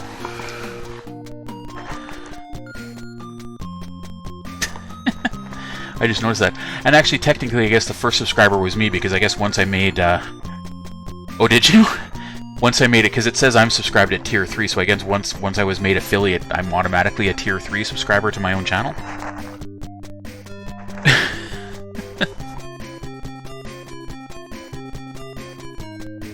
Yeah, I don't know when, it doesn't give me a timestamp, it just says 1 day ago, so...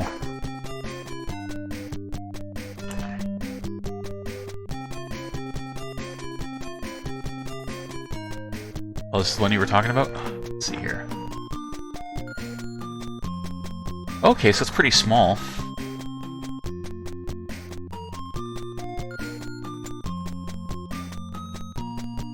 Oh, that's a panda.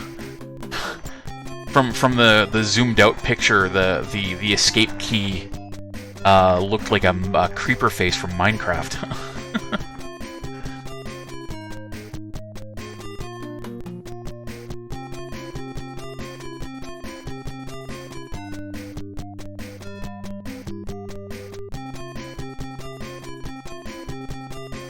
Pandas are awesome. I love pandas.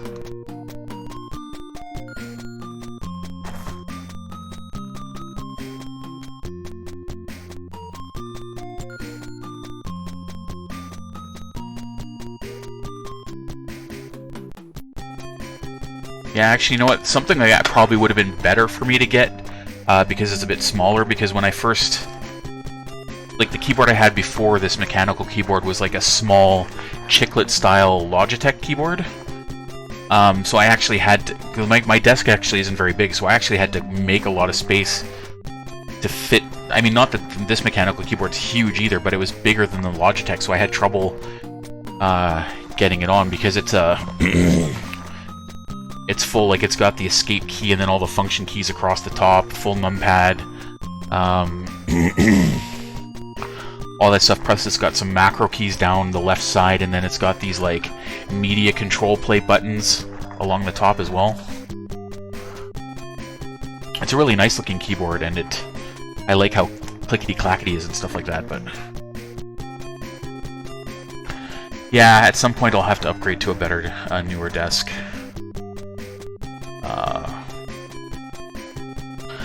I'll add it on the list of things to get with my with all my newfound Twitch money.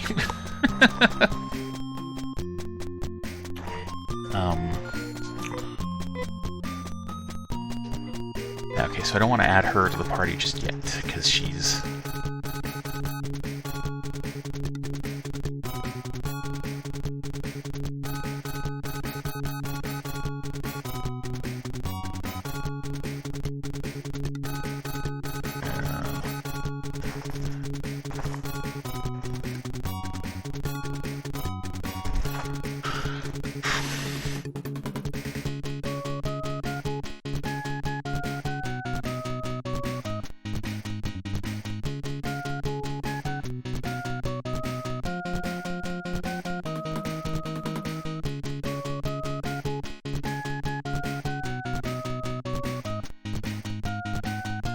Oh yeah.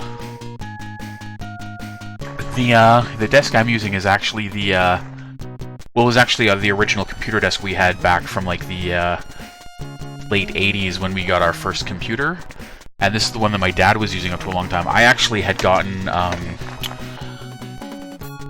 it was like it was one of those. It was a computer desk I got from Walmart that was angled, so it was designed to sit in the corner of a room. But as things went on or whatever, eventually realized that there just wasn't enough room in my room for that desk plus all my other stuff, because I've got 4 bookcases, I've got some dressers, I've got end tables, and like my room's not huge. So my dad ended up taking that one and he's using it downstairs, and we brought this one upstairs, which is smaller, and so now I'm using this one. But it's a challenge to try to fit everything on here, because I've got my 2 screens, I've got my PVR, and then my Alienware sitting on top of that, and then on the shelf above that I've got my Retron 5, and then on the shelf above my second screen I've got my PS4 and my Switch and the PSVR breakout box, or whatever you want to call it.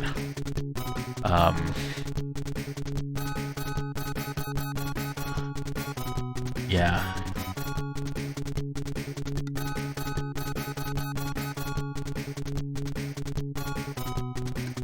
Nice. And of course the TVs I have, I use TVs for my monitors. One's a 24-inch and one's a 26-inch. So they take up a lot of space on the desk. And actually the sort of like alcoves where a monitor would typically go, I mean, they weren't designed in mind with these widescreen screens, so they don't actually fit inside those, so they actually have to sit in front, which reduces the amount of space available for keyboard and like other things like that. And I mean, it has one of those like under the desk like keyboard drawers or whatever, but because this is so old, it's a little cracked and kind of sagging or whatever, so it's not very good.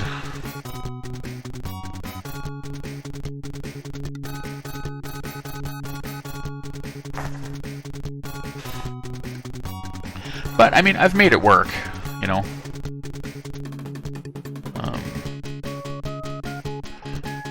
I just had to get kind of creative with things.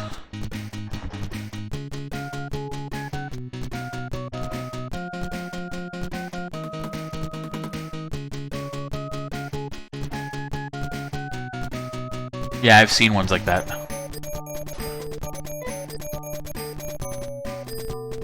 Back to query.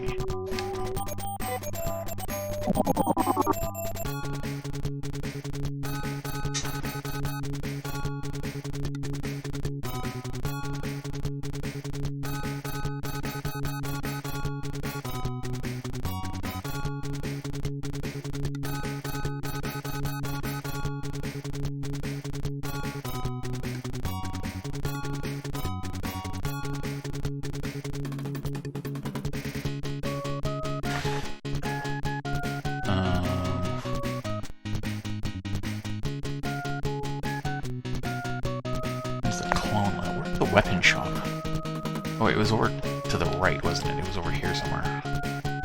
Okay.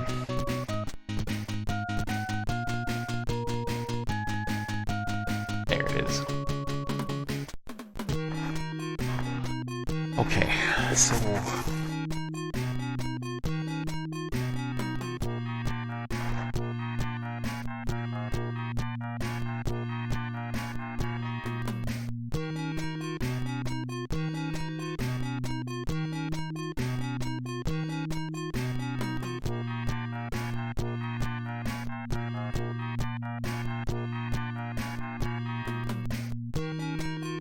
.32-inch mouse pad, wow, that's huge.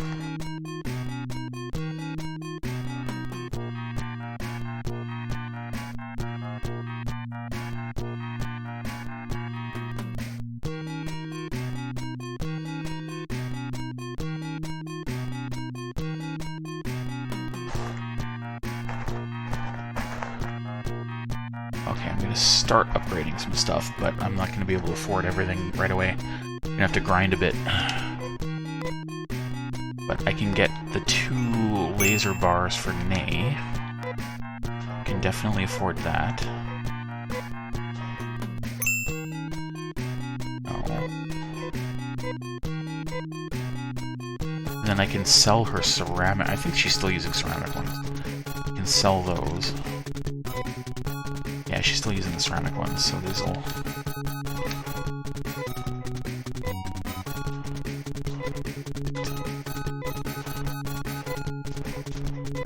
Let's go sell off her old ones, and I'm gonna pick her up some armor too while I'm at it. Sell this off first.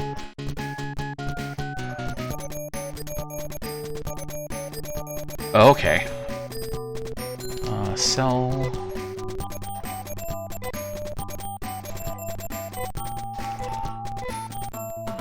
Sell...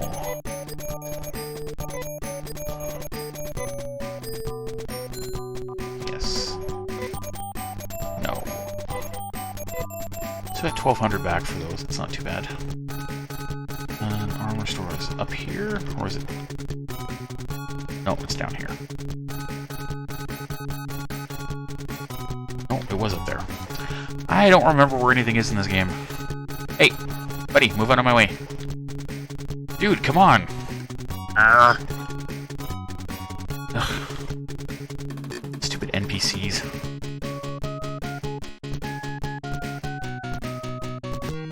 Standing around blocking you. Okay, so I want to get knife boots for Nay.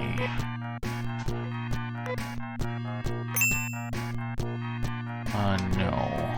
Not yet.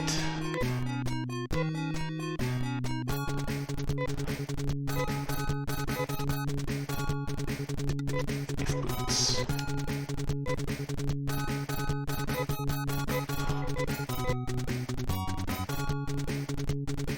Sell her sandals. Sell. 90. Fine. Nope. Quick save. Okay, so... Looks like I've got Nay all equipped out for the next area, so now I just need to grind a bit so I can equip everybody else. Just gonna take some doing. Although the enemies around here give a fair amount of money, so it shouldn't actually be too bad. But apparently the monsters in the next area you need to go to are, like, super hard. So I wanna... Whoa, hello! I haven't fought one of you before.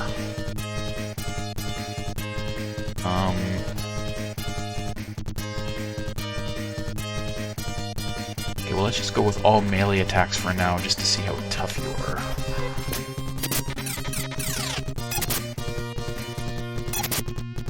Ah, not that tough. Alright. Nay does a lot more damage now with those laser claws. That's awesome. Oh, there's my jet ski scooter thing. Fan bites.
You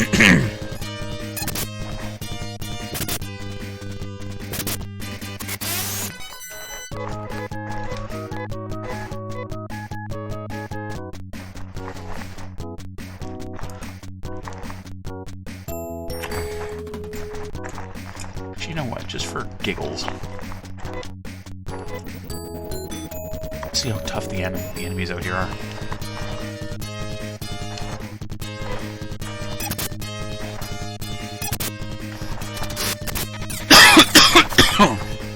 Oh, man. Whew.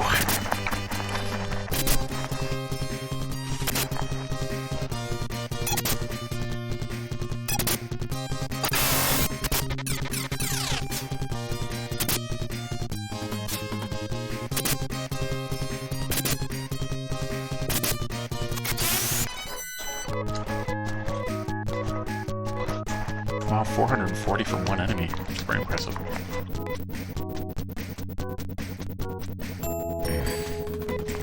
As usual, Nate was made a punching bag, though.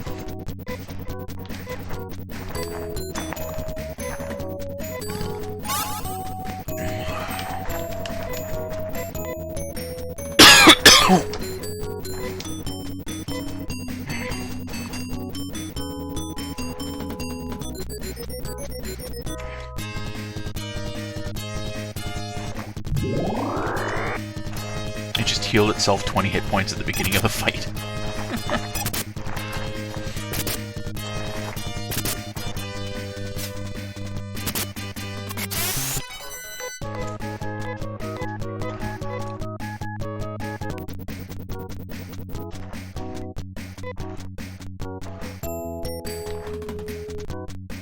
Apparently the enemies on this island are like crazy tough.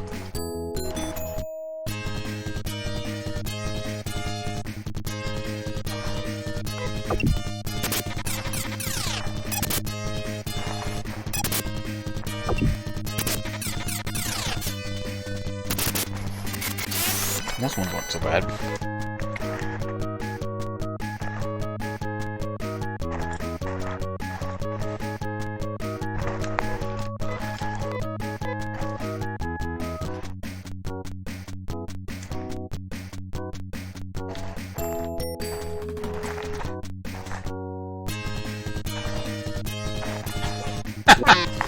Yeah, no kidding.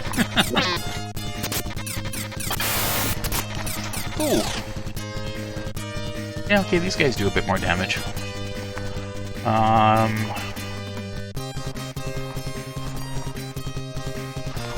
Okay. You cast the shield.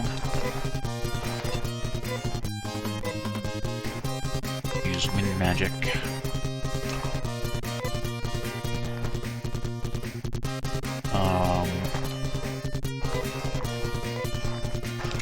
Have you up your attack. And hopefully I don't die. Alright.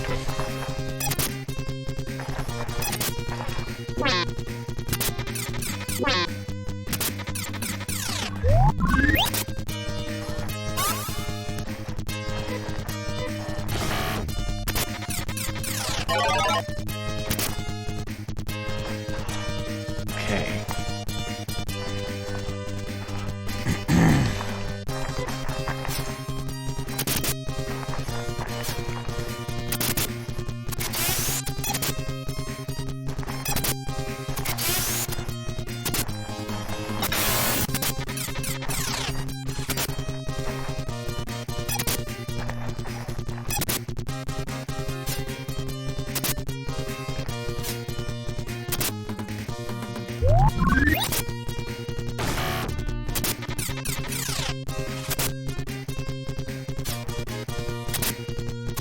Whew.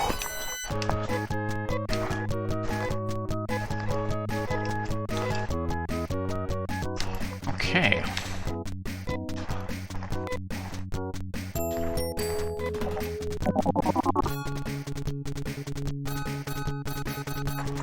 Where the hell am I now? What town is this?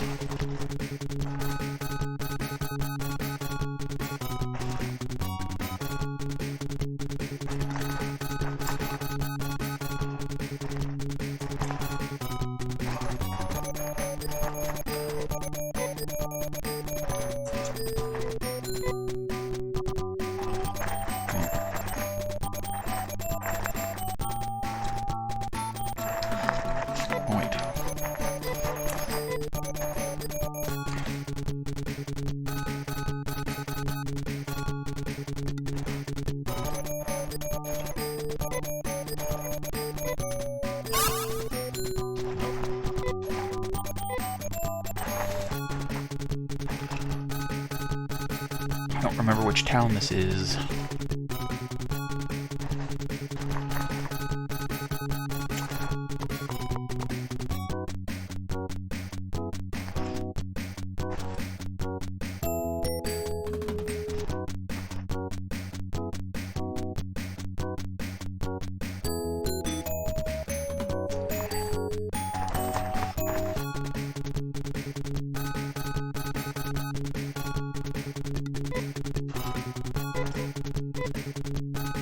Is this Piata?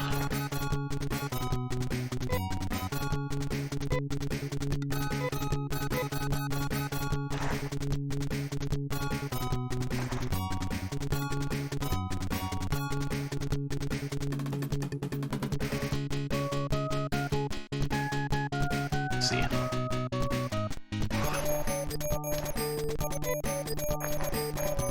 Okay, this must be Piata because it's not on the list.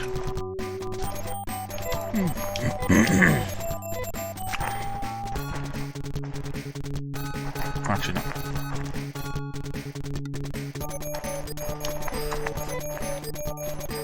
What a query.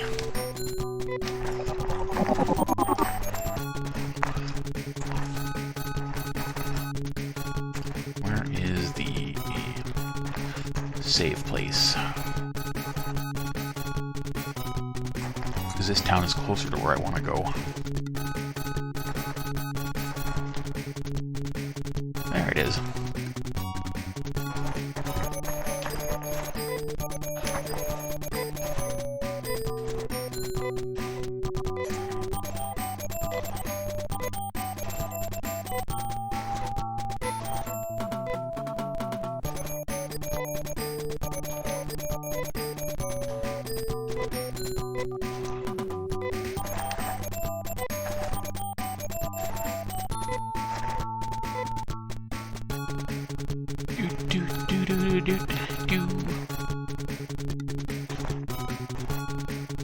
Oh, can't get out that way.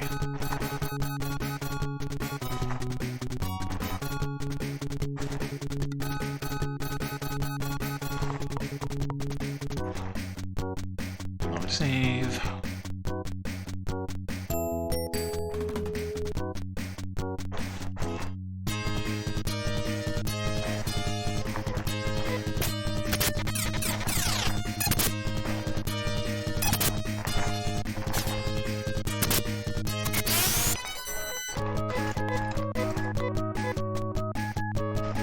How much damage did he do?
Three experience points. Whew, that was so worth it.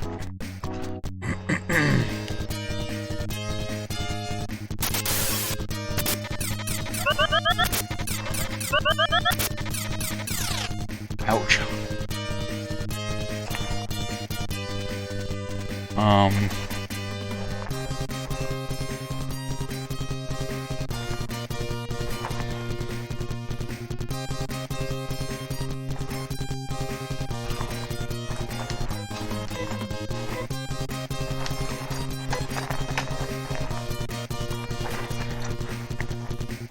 I don't remember what these techniques do.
I very well may die here, but never do that.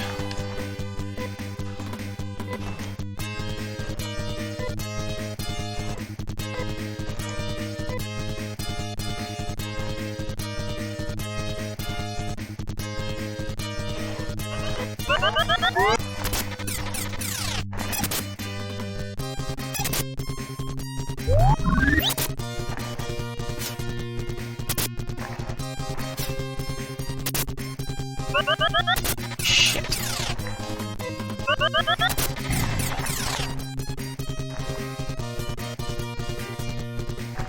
Okay then. I had a group healing spell ready to go off, but they killed my healer before she, Yeah, it is, isn't it? They killed off my healer before she could cast the spell.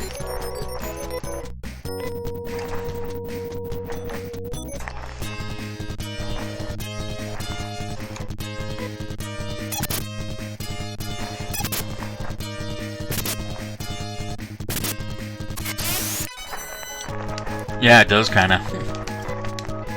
It was probably it was probably an inspiration for the character.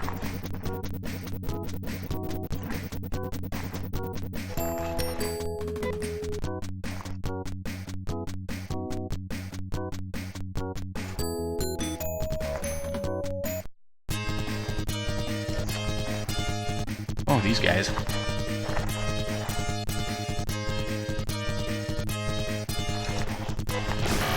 Yeah. They're nasty.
There's a lot of nasty things in the ocean.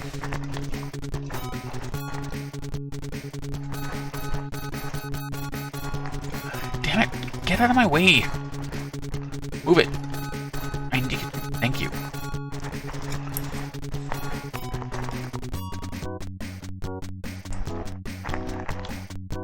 Should give you an option to be able to shove an NPC out of the way to get in your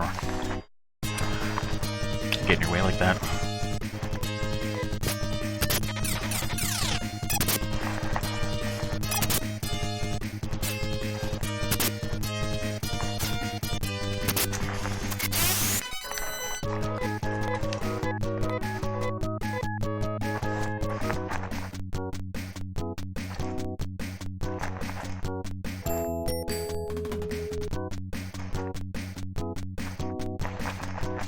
Oh, I did not know that.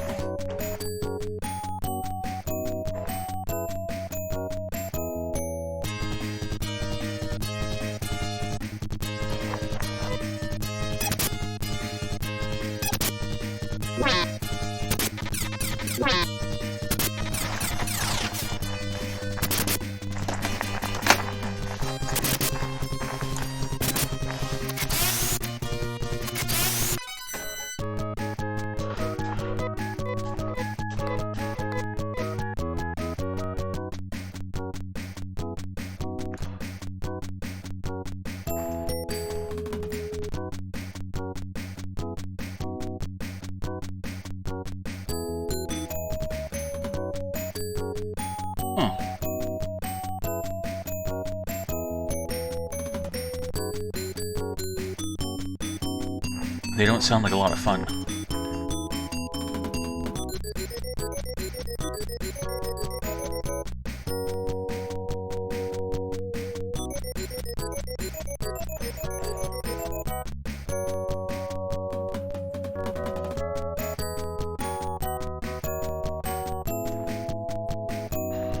Okay, I need to do some math here.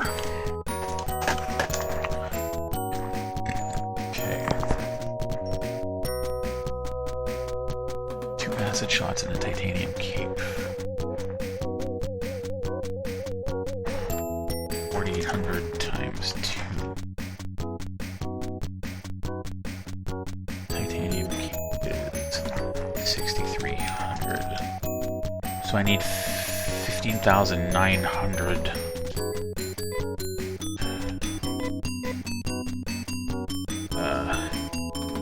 To equip Amy. Oh! What's going on? Whoa, Zach Clay with the raid! Thank you, Zach. How's it going, man? And all people joining in the Clay raid. Nice, thanks, Echo.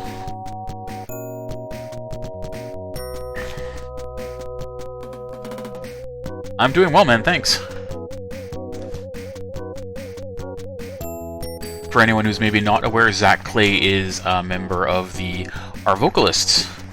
So you sometimes see him on Arv's channel doing voice work for games. This is Phantasy Star 2 for the Genesis. What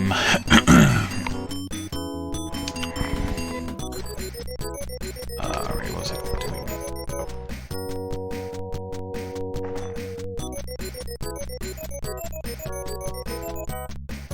Basically, everyone needs a bit of healing, so...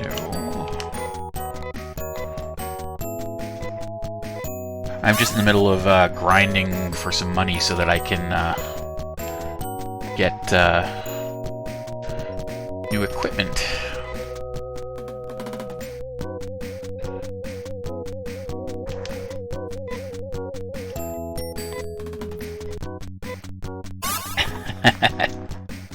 Very true, Rudnell. Okay, then Nay needs healing.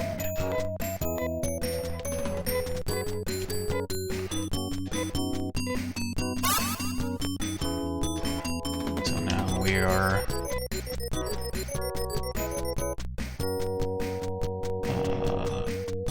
okay, we're doing pretty good now. Save. Oh, combat.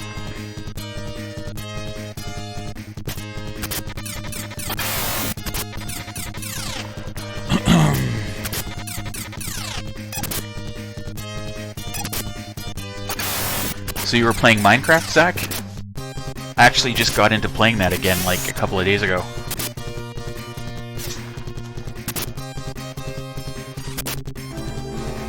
Thanks for the host, Echo.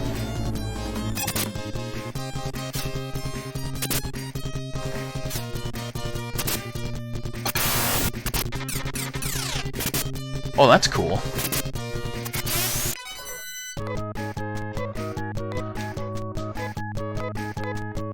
I need to just try to get into some of these newer things with Minecraft, because I only usually just play by myself, although I am on a...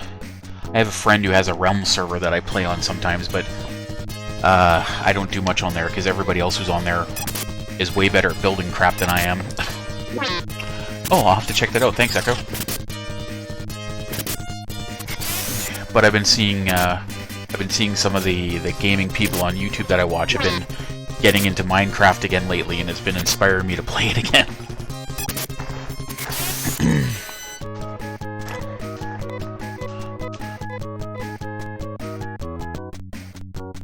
Apparently one of the reasons for that is because I guess there's been some changes with YouTube and their algorithm for recommending videos and stuff, and whereas they used to go out of their way to promote gaming videos, now apparently they're sort of downplaying gaming videos, so these YouTubers, oh, thanks! Yeah, the chat is It's through a program called Rutoni Chat, which you can get on Steam. It has a bunch of different chat themes. I mean, they're all CSS based or whatever, but yeah, you just run the program and then it's just you just capture it as a browser source in OBS. Yeah, when he was having problems with his chat or whatever, I recommended it to him or whatever, but he was having trouble with that. I don't know why. He hasn't in a while, but he used to have terrible trouble. His chat would lock up when he was using it. Like, I think he used to just use a chat through Google or like through Chrome, and he would just capture, and then it would freeze on him all the time. Haven't seen that happen in a while, but he was trying lots of different things back in the day. All right, thanks Zach. Thanks for the raid. Much appreciated.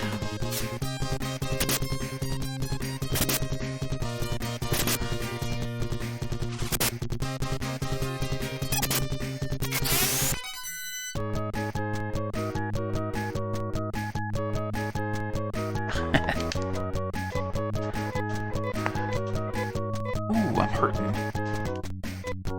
No, wrong button. Yikes. Yeah, well, Rutoni Chat's made by a Russian developer, so... I mean, most of the interface is translated into English, but...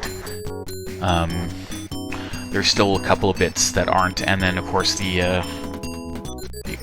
you go onto the discussions on Steam or whatever like that, almost all of it's all in Russian, so it's kind of... And the guy, I mean, the developer does speak English, but it's very broken and he doesn't speak it very well, so if you have to contact him about tech support or whatever, sometimes it can be... There can be a bit of a language barrier issue there, but it's a good program. It actually does a lot more too. I mean, it's got a built-in bot, so you can do a lot of things like giveaways, and it has its own alert system if you want to get into that. It actually has a lot of features. I only use it for capturing the chat just because I like the different chat themes it has, but it's definitely much more. It's definitely got much more features than that. Or no, I probably want.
Yeah, well, you've definitely upped your clipping game since then.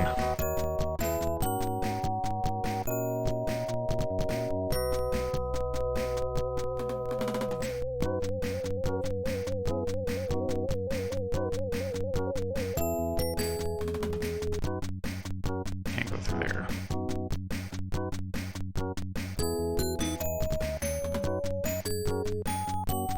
Wow. I think it's probably the longest I've gone all game without an encounter.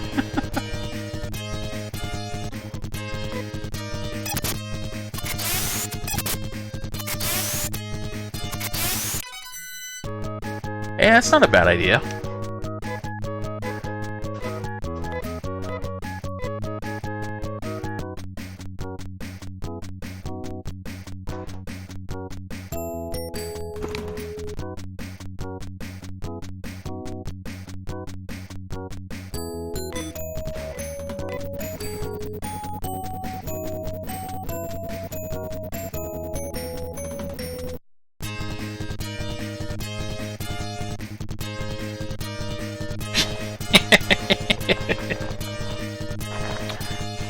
hacks!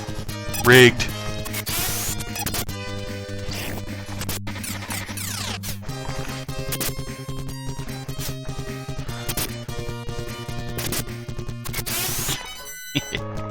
Kilo hacks.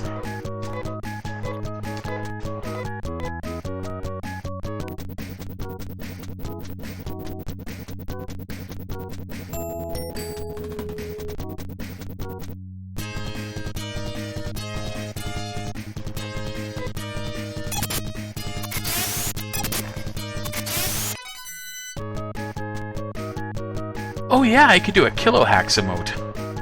I don't know what I would make the emote look like, but that's... I could do that. That's an idea. You know what? I'm gonna write that down, because I'm probably gonna forget it if I don't.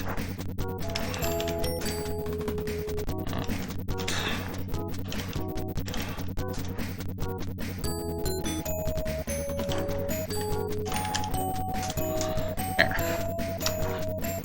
Make a note of that, because I almost guarantee would forget that later.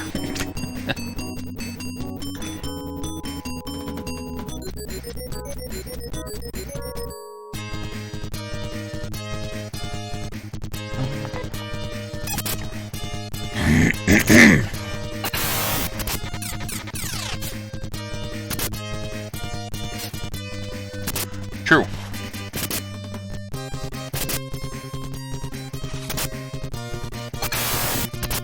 I wonder what my like because I know what the naming convention for emotes is, like the first few letters of your username and then the emote name.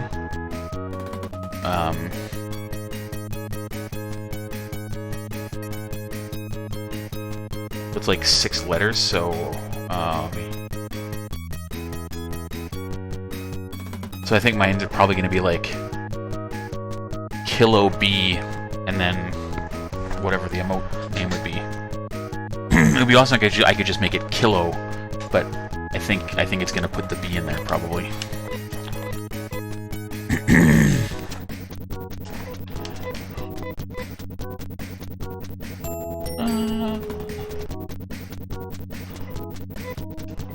Top Amy up a bit, because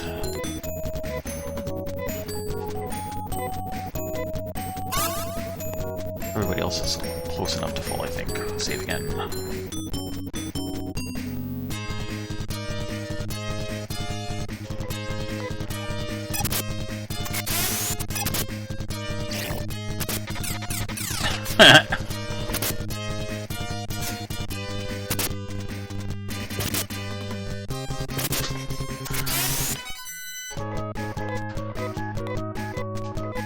I wonder if anybody has ever tried to kill somebody using cyanide-laced jello.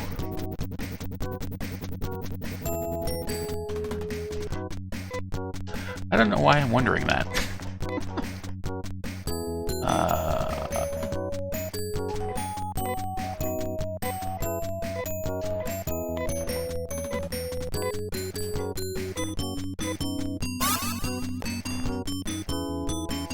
Save. Because there's some tough enemies on here. Oh, I think I can survive this fight. Maybe.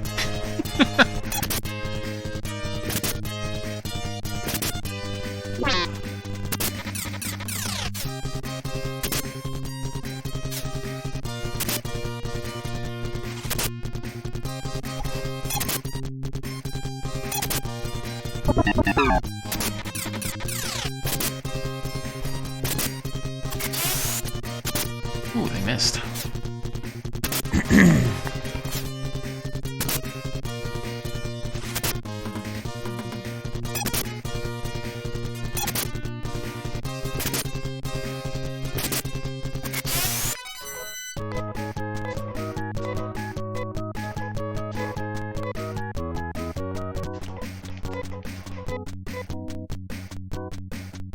He actually didn't take as much damage as I thought I would have.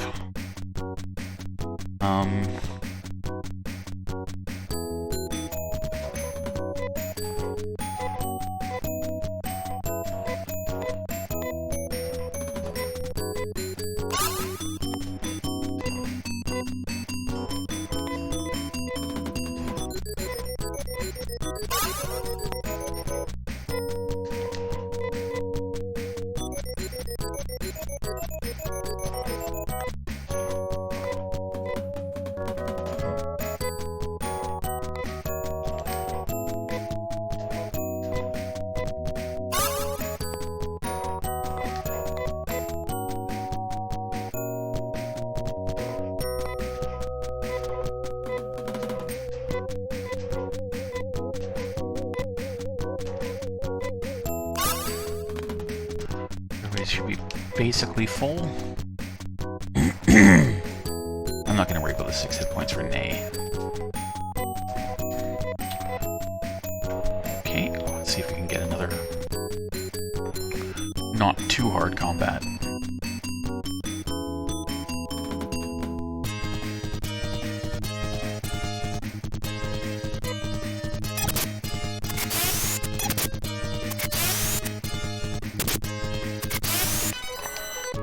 Well, it was definitely not too difficult.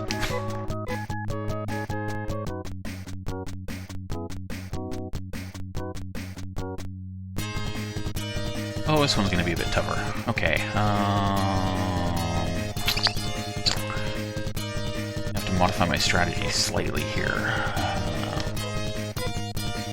don't know if Amy even has enough TP to cast. Okay, she does. All right.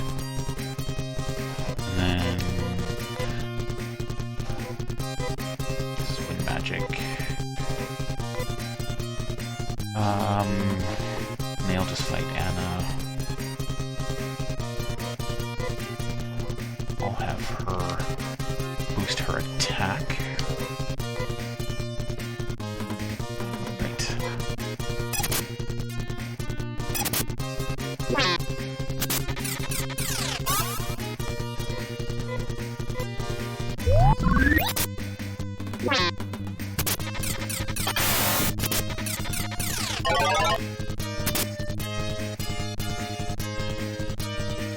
Okay.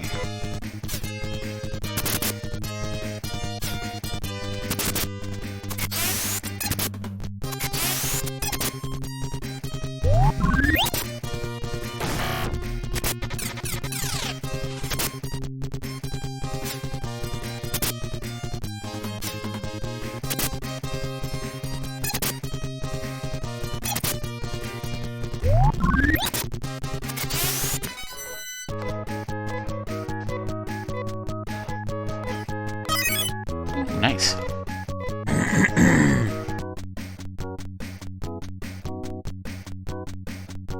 Really? I guess that doesn't really surprise me, but I haven't heard of that.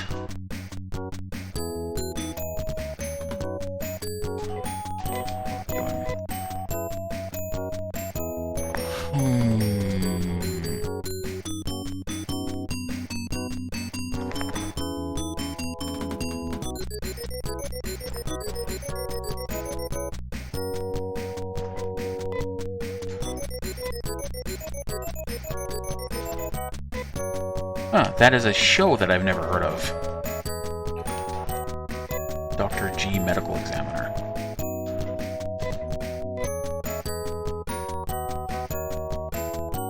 Huh! Yeah, I could see that. That would be a reason to probably stop.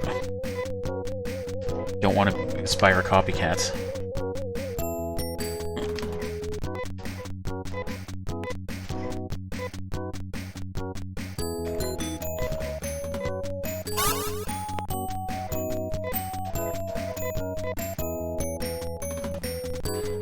Dr. G kind of sounds like a doctor who is like the, you know, the chief medical person for gang members.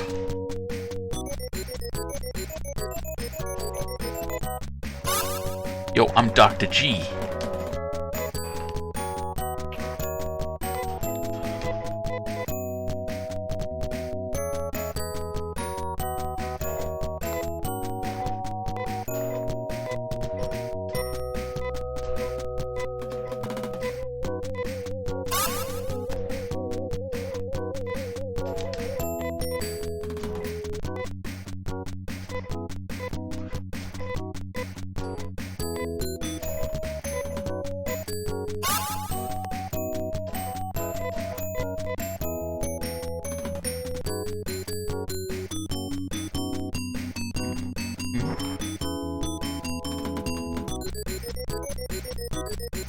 Hey, Atelier Caledonia, how's it going?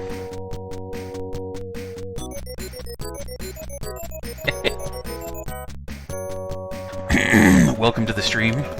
I made affiliate since you were last here, as you may have noticed by the subscribe button on my channel. Super pumped about that.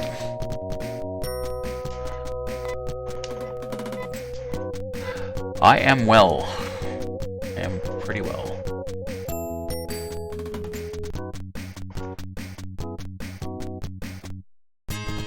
Thank you.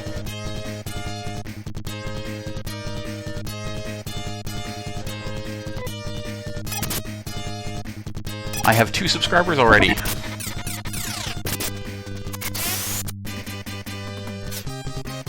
Pretty awesome.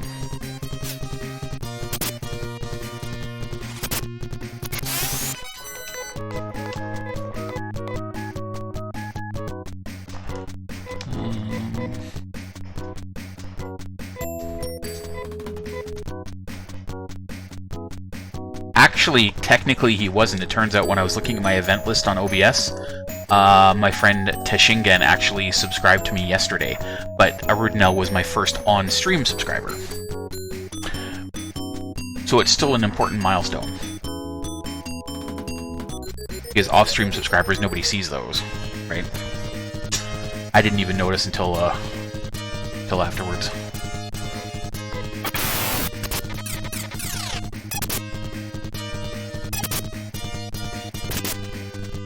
Oh, thanks. I mean, it's totally cool. I mean, I don't ever expect anybody to. I mean, I just do this for. I mean, really, at the end of the day, it's just kind of like, well, if I'm going to be sitting around playing video games anyway, I'll just stream it, and if people want to watch, that's awesome. But anybody who wants to subscribe, that is super awesome. So, I appreciate the thought, but honestly, the fact that you're hanging out here is good enough.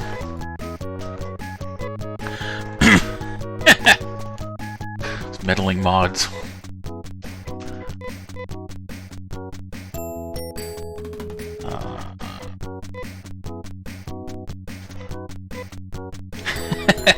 You know, it's we were talking about this earlier.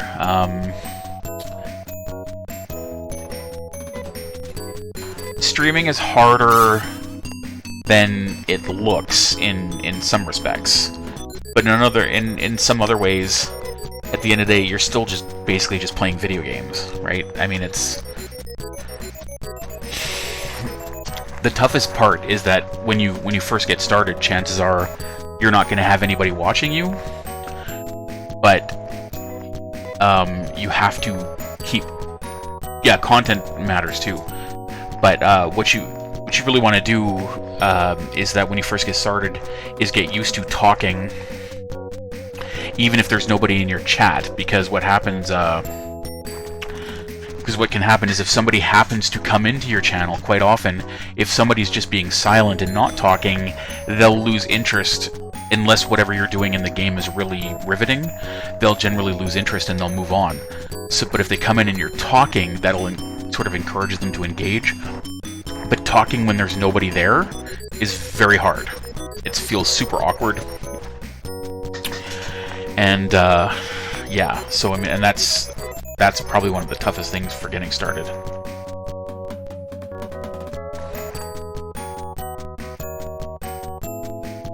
I mean, all the other stuff about, like, you know, like setting up overlays and alerts and all those things. I mean, there's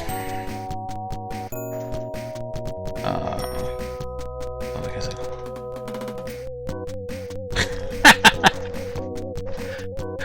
Yeah, you know, those PvP games might get a lot of viewers, you know, the Fortnites and the PUBGs and all that other stuff, but I mean, I don't play any of those games, and I made affiliate, and granted, I mean, the requirements to get to affiliate aren't crazy, but,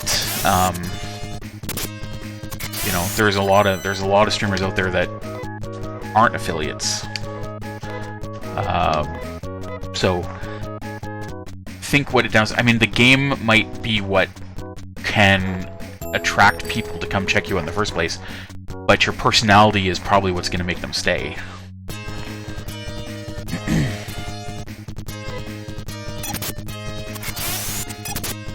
A good game to play, I think, to get people is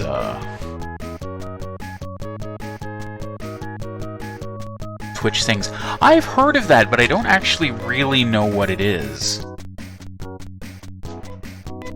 Like, I've never looked into it. I've heard people mention it. I mean, to me, it kind of sounds like Twitch karaoke or something, but.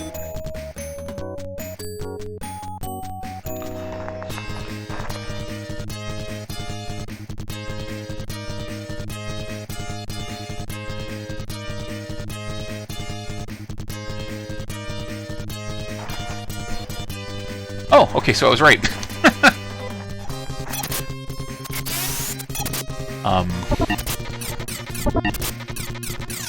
MMOs are fairly popular on Twitch.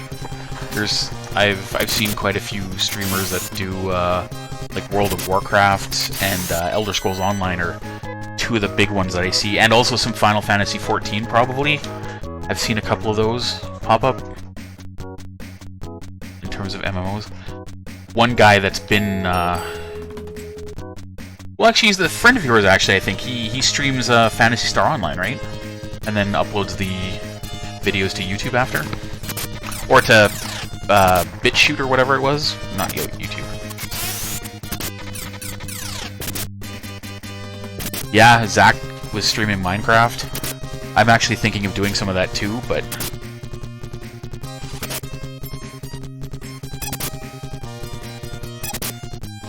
Yeah, I was playing Phantasy Star Online on the Ultima server, but he's the one that pointed me to that Affinia server, and I just registered an account today. So I'll probably start playing on there for a bit and see how well that goes. Ooh, I learned it. Wow, leveling up for everybody. It's pretty sweet.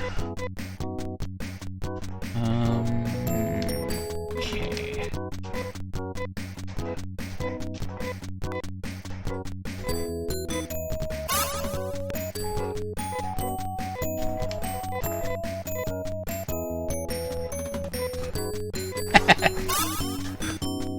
Cool. Probably won't be hard to find me. I'm using the same username as doing here. It's Kilobyte, so.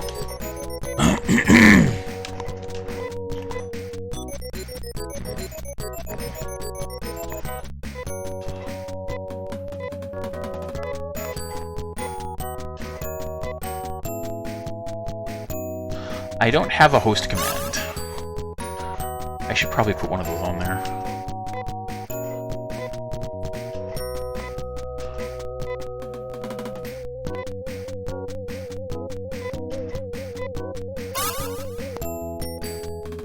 Caledonia. Okay. I could remember that.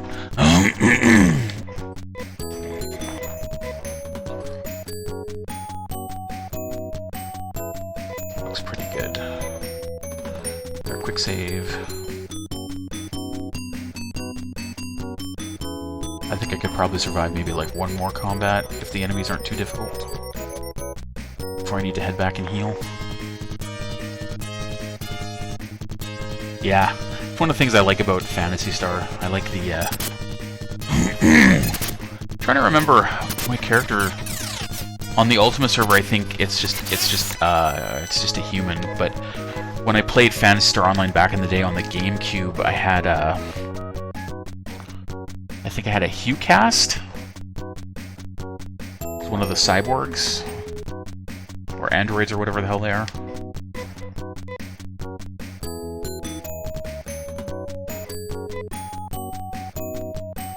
Sort of a ranger type character.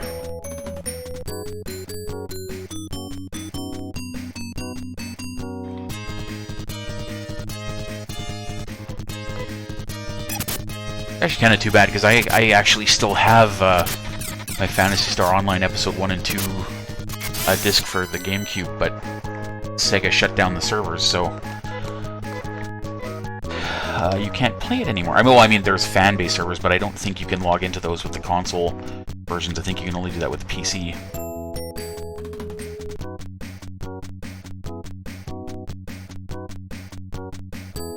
Yeah, basically that's the difference there.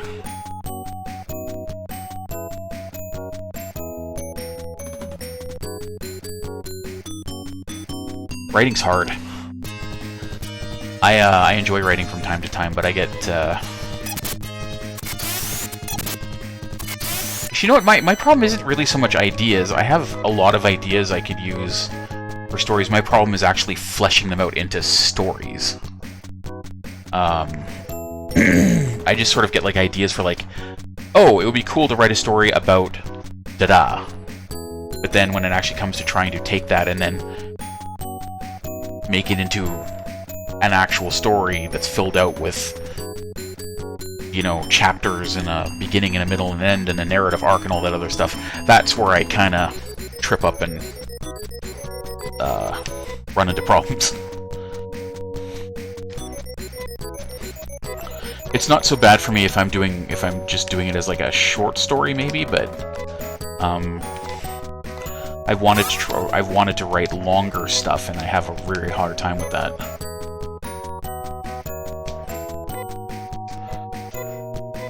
I have yet to, in any of the years that I have registered for National Novel Writing Month, I have yet to actually complete it. 50,000 story word minimum is like, I'd love to actually be able to do it, but I don't know.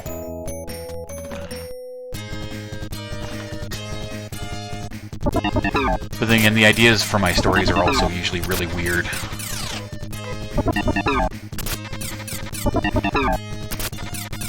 I have kind of a weird brain. Another fellow streamer friend of mine, he does these occasional short story contests on his channel, and I won the second time he did it.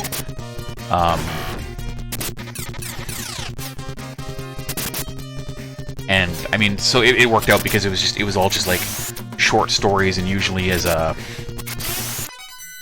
usually you kind of have to like write it on the spot. Like he'll usually give you like a one sentence to start, and that has to be the first sentence of your story, and then you just have to take it from there, and you get like an hour to write a story or something like that. And but I remember the year that I won, in order to get into the competition first, you have to submit a short story that you've written. And the one that I submitted, I don't remember what I called it now, but it was about a little boy who was obsessed with potatoes. Now first you're like, okay, that's a little weird, but that's not... But wait for this. So,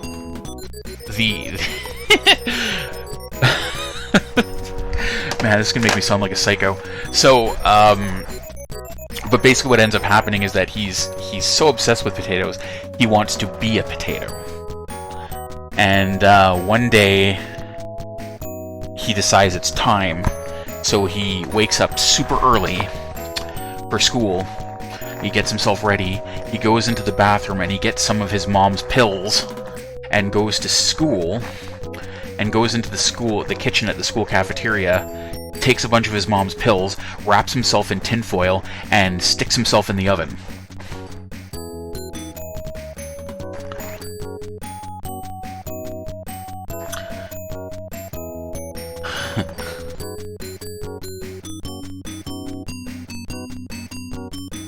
Yeah, I know, right?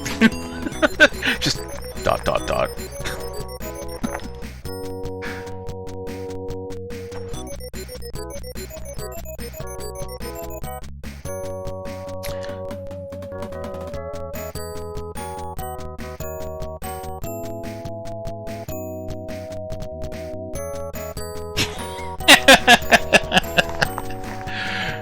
This sounds like a typical Wednesday to me.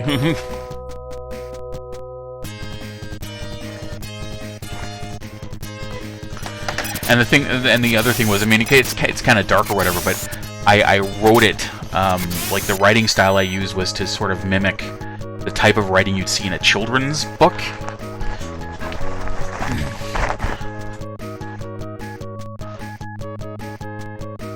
Wednesday Addams.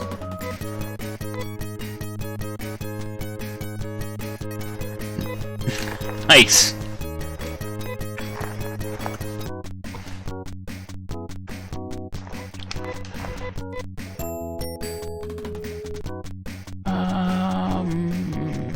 Yeah, think now's probably a good time to head back and get healed at the hospital, because I don't think I'm going to survive another combat.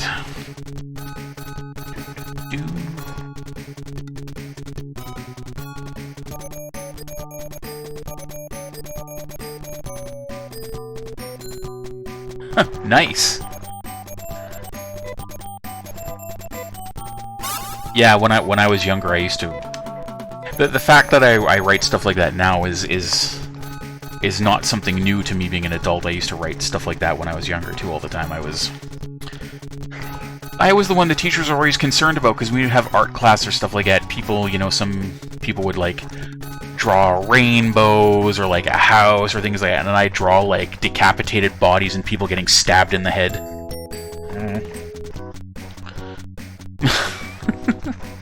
You know, it's actually funny. The teacher got concerned, and at one point, one year, and I was sent to see the school psychologist. And the school psychologist actually said I'm probably one of the most well-adjusted kids she'd seen, because I was using my art like that as an outlet, and I wasn't just keeping all that stuff bottled up in my head. Music is a good inspiration for sure. Oh, these guys are tough. I'm gonna have you cast your shield spell. And you... I'm going to magic, because you can hit multiple enemies at a time, so that makes it go easier.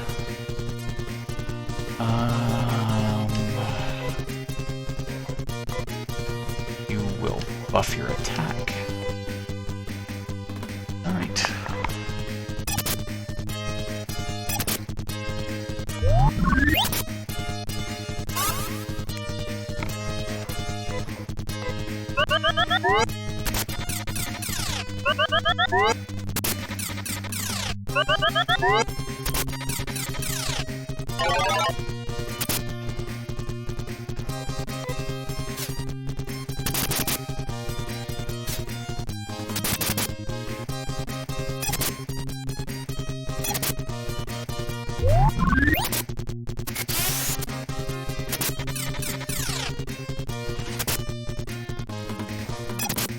Actually, speaking of scary stories, I went to go see that that new movie, Scary Stories to Tell in the Dark, last night. Actually, wasn't bad.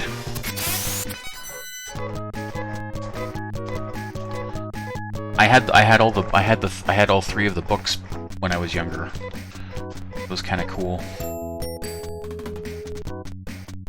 Oh, Amy, why are you such a damage sponge?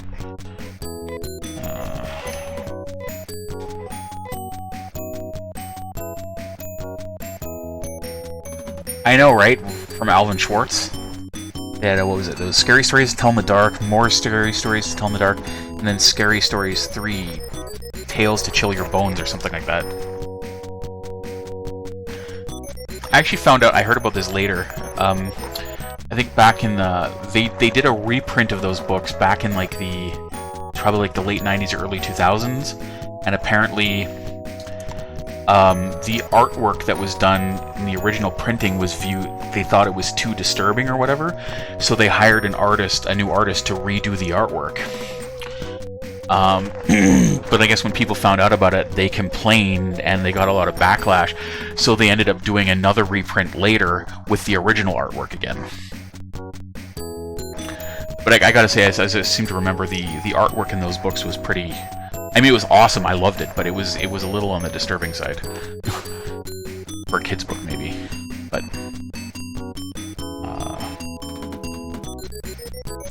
exactly. Yep. Not to say that the artwork that they commissioned the new guy to do was bad, because I don't remember who it was, but the guy was a good artist. But yeah, people wanted the original art. They didn't want new art. But yeah, I don't have them anymore, unfortunately.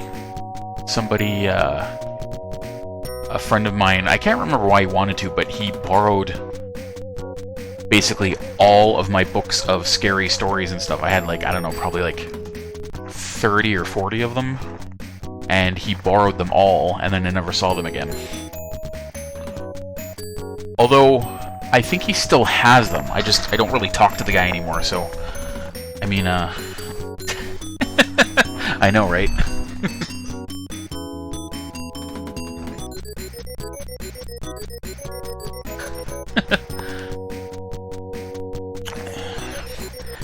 Yeah, I have people that I was friends with. Now, to be fair with this guy, I don't think he stole them from me. It's just that I think he was using them for a project for school. He was a bit younger than me, so he was still in high school at the time. And then we just sort of lost touch, and I never... yeah, we just kind of lost touch. I think I ran into him, like, I want to say, like, 5 or 6 years ago. And I was like, oh, hey, by the way, do you still have all those books you borrowed from me? And he's like, yeah, I still have them. So he still has them. And I was like, okay, cool, I need to get, like, in touch with you or whatever and, you know, arrange to get those back. And he was like, yeah, no problem, man. And then I just never followed up on it. So, I mean, it's probably just as much my fault. I think he said he still had them in his parents' house, so...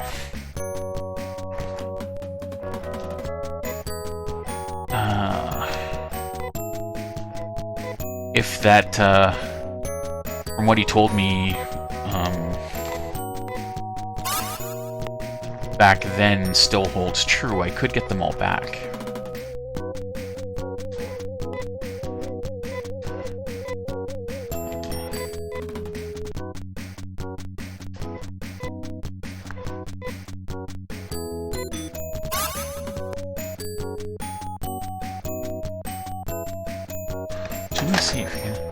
Now that they've made a movie of it, there's probably a good chance if they haven't already reprinted them that they'll be doing it soon, because they'll probably want to cash in as a tie-in for the movie.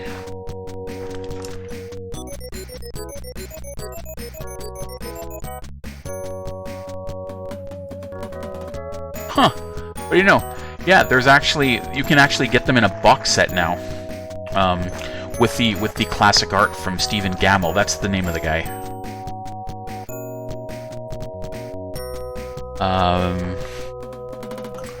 And it looks here like they've got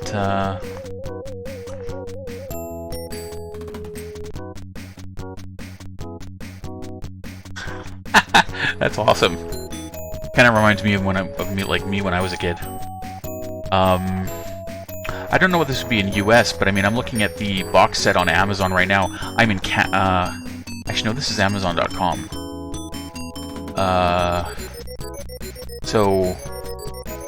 It's currently listed as $14.56 on Amazon. It says it'll be in stock on August 16th. And then you can buy a 3-book set of them, just it doesn't come with that slipcase or whatever. They've got that for $24.65. And they've got another listing for the 3 original books for $17.99. I mean, there's multiple listings. There's also versions with the new art, it looks like. Oh, this is interesting. There's a video here called Scary Stories, the story of the books that frightened a generation. You can rent it for $2.99 on Prime Video. It features R.L. Stine, Alvin Schwartz, Amelia Cotter, I can't remember who she is, and Bruce Coville. I used to read his books too. He did like My Teacher is an Alien and stuff like that.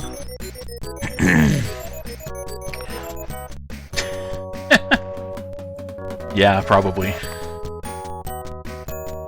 More information about this. Explore the history of one of the most controversial works of modern children's literature, the best-selling classic Scary Stories to Tell in the Dark.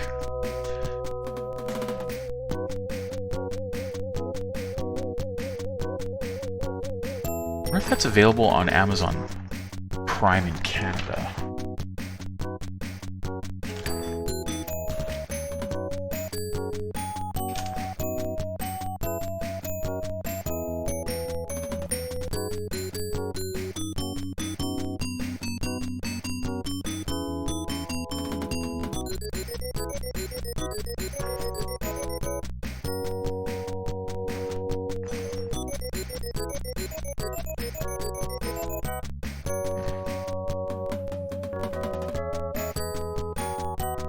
Oh, I actually also just noticed the time. I need to start winding it down because I'm going to be eating dinner right away.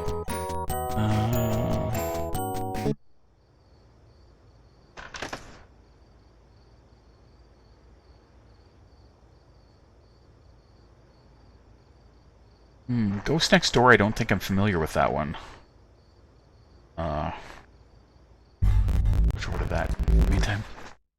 I used to have a whole bunch of the books though. Oh, there was another. Oh, it was a Goosebumps book. Okay, yeah, I didn't really get into Goosebumps. Goosebumps kind of came along a bit when I was older, but I was super big into Fear Street, which was the series that R.L. Stine did before he started doing Goosebumps. I used to read a lot of Fear Street.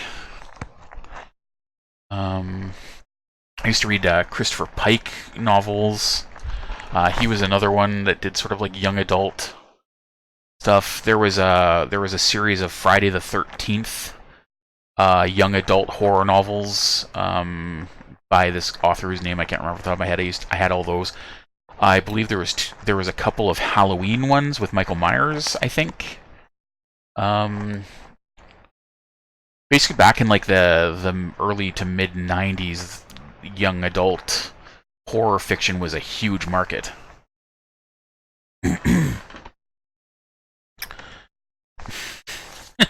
Yeah, and I can't for the life of me remember. It was really popular.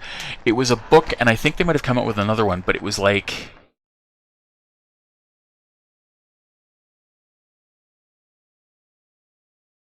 I think it was called Scary Poems for Rotten Kids or something like that.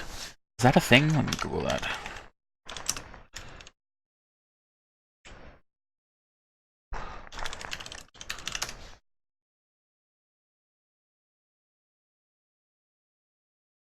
Huh! I think this is it. Wait a minute, let me see the...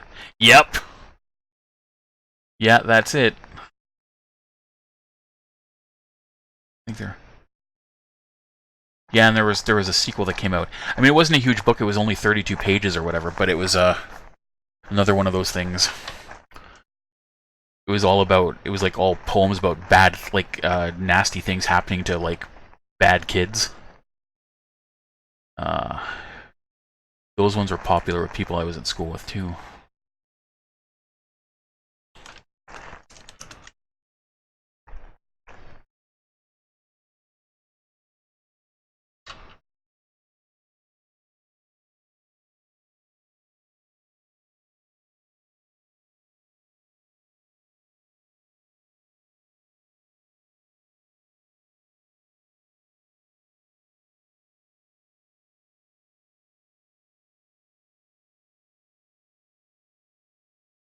There's a bunch of other ones, too. There was a... Scholastic had a bunch of, like, books that were just collections of short, scary stories and stuff like that. Oh God, I can't remember the title of it. There was one. The cover on the book was like there was like a grandfather clock and a bat. That was another series, and then who's that other? There was another bunch of like young adult scary books I used to read. They were by oh crap, what's his name? I can see his picture. I can picture what he looks like. John Bellairs. That's it.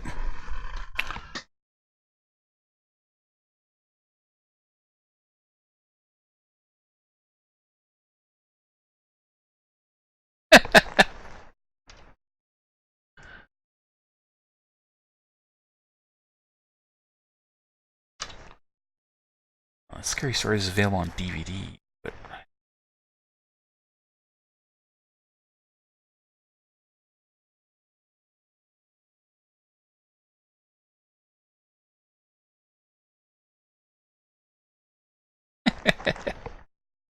yeah, apparently. I want to watch this video now.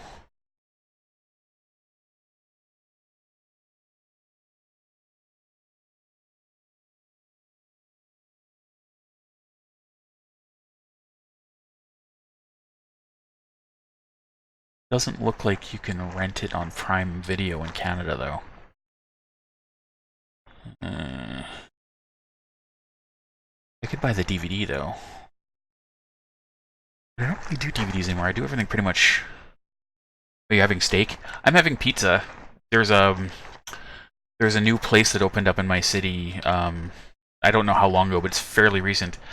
And they do New York style pizzas, and they only have 5 different pizzas they make, so it's not like you can just like order and just put whatever toppings you want on them. And they're all like 18-inch thin crust, crispy New York style pizzas, and they've gotten really good reviews in all of our newspapers. A lot of people are starting to say they're like the best pizza in the city, so we got some of that today, and I'm going to be trying that shortly. I had steak for dinner last night, though, and I had steak for dinner the night before. Oh, I will do. Actually, there's a good possibility that I'll probably come back on and stream later this evening. Because I usually tend to do that on Sundays, because I don't tend to go out and do anything on Sunday nights. So it's not a guarantee, but there's a good chance that I will be back. Speaking of which, I guess it means I should probably start wrapping it up, because, yeah, I'm getting hungry. So I want to thank everybody for coming and hanging out. It's been awesome. And, pizza buffet. Oh, you know what? There's a Pizza Hut near my house that does a buffet at lunchtime. It's like $8.99. And that's Canadian, so that's probably like $3 American or something like that. But and it's just they just bring out a bunch of like well, it's just a random assortment of pizzas, but they're their standard like personal pan pizza sizes or whatever. And then as soon as like one pizza runs out, they're always bringing out more, and you can just have as much as you want. And then they usually have like some lasagna, some breadsticks, usually some kind of a pasta salad, and then like lettuce, and then like to make your own salad or whatever. Yeah, it's like super cheap, honestly, because like most places when you go to have a buffet, like you're looking at like $15 minimum, usually 20 and more if it's you know, for like a buffet on like a holiday or something like that. And but yeah, so of course, and they only do it at lunchtime Monday to Friday. They don't do it on the weekends, but I mean they're always crazy busy on you know, during the peak lunchtime, because everybody wants and they also usually bring out one of their like dessert pizzas or whatever, which I mean the cinnamon roll things they have, those are okay, but I prefer the ones where it's like the apple pie filling on pizza dough with like icing drizzled over top of it. That stuff's so good. I mean, it's crazy bad for me because I'm a diabetic, but so good. Delicious. But yeah, I got sidetracked again. I should probably I need to get going. So yeah, so like I said, there's a good chance I'll probably come back and stream some more later this evening. But if not, regular schedule will be tomorrow afternoon. So I usually try to be on by 1:30 or 2 o'clock Central. Unless I have appointments or something I have to do, but I do not have appointments tomorrow, so I will definitely be on tomorrow afternoon, but good chance I'll be on back later this afternoon. So if you guys are around, please feel free to stop by again. Thanks for hanging out, and I will see you guys later. Bye-bye.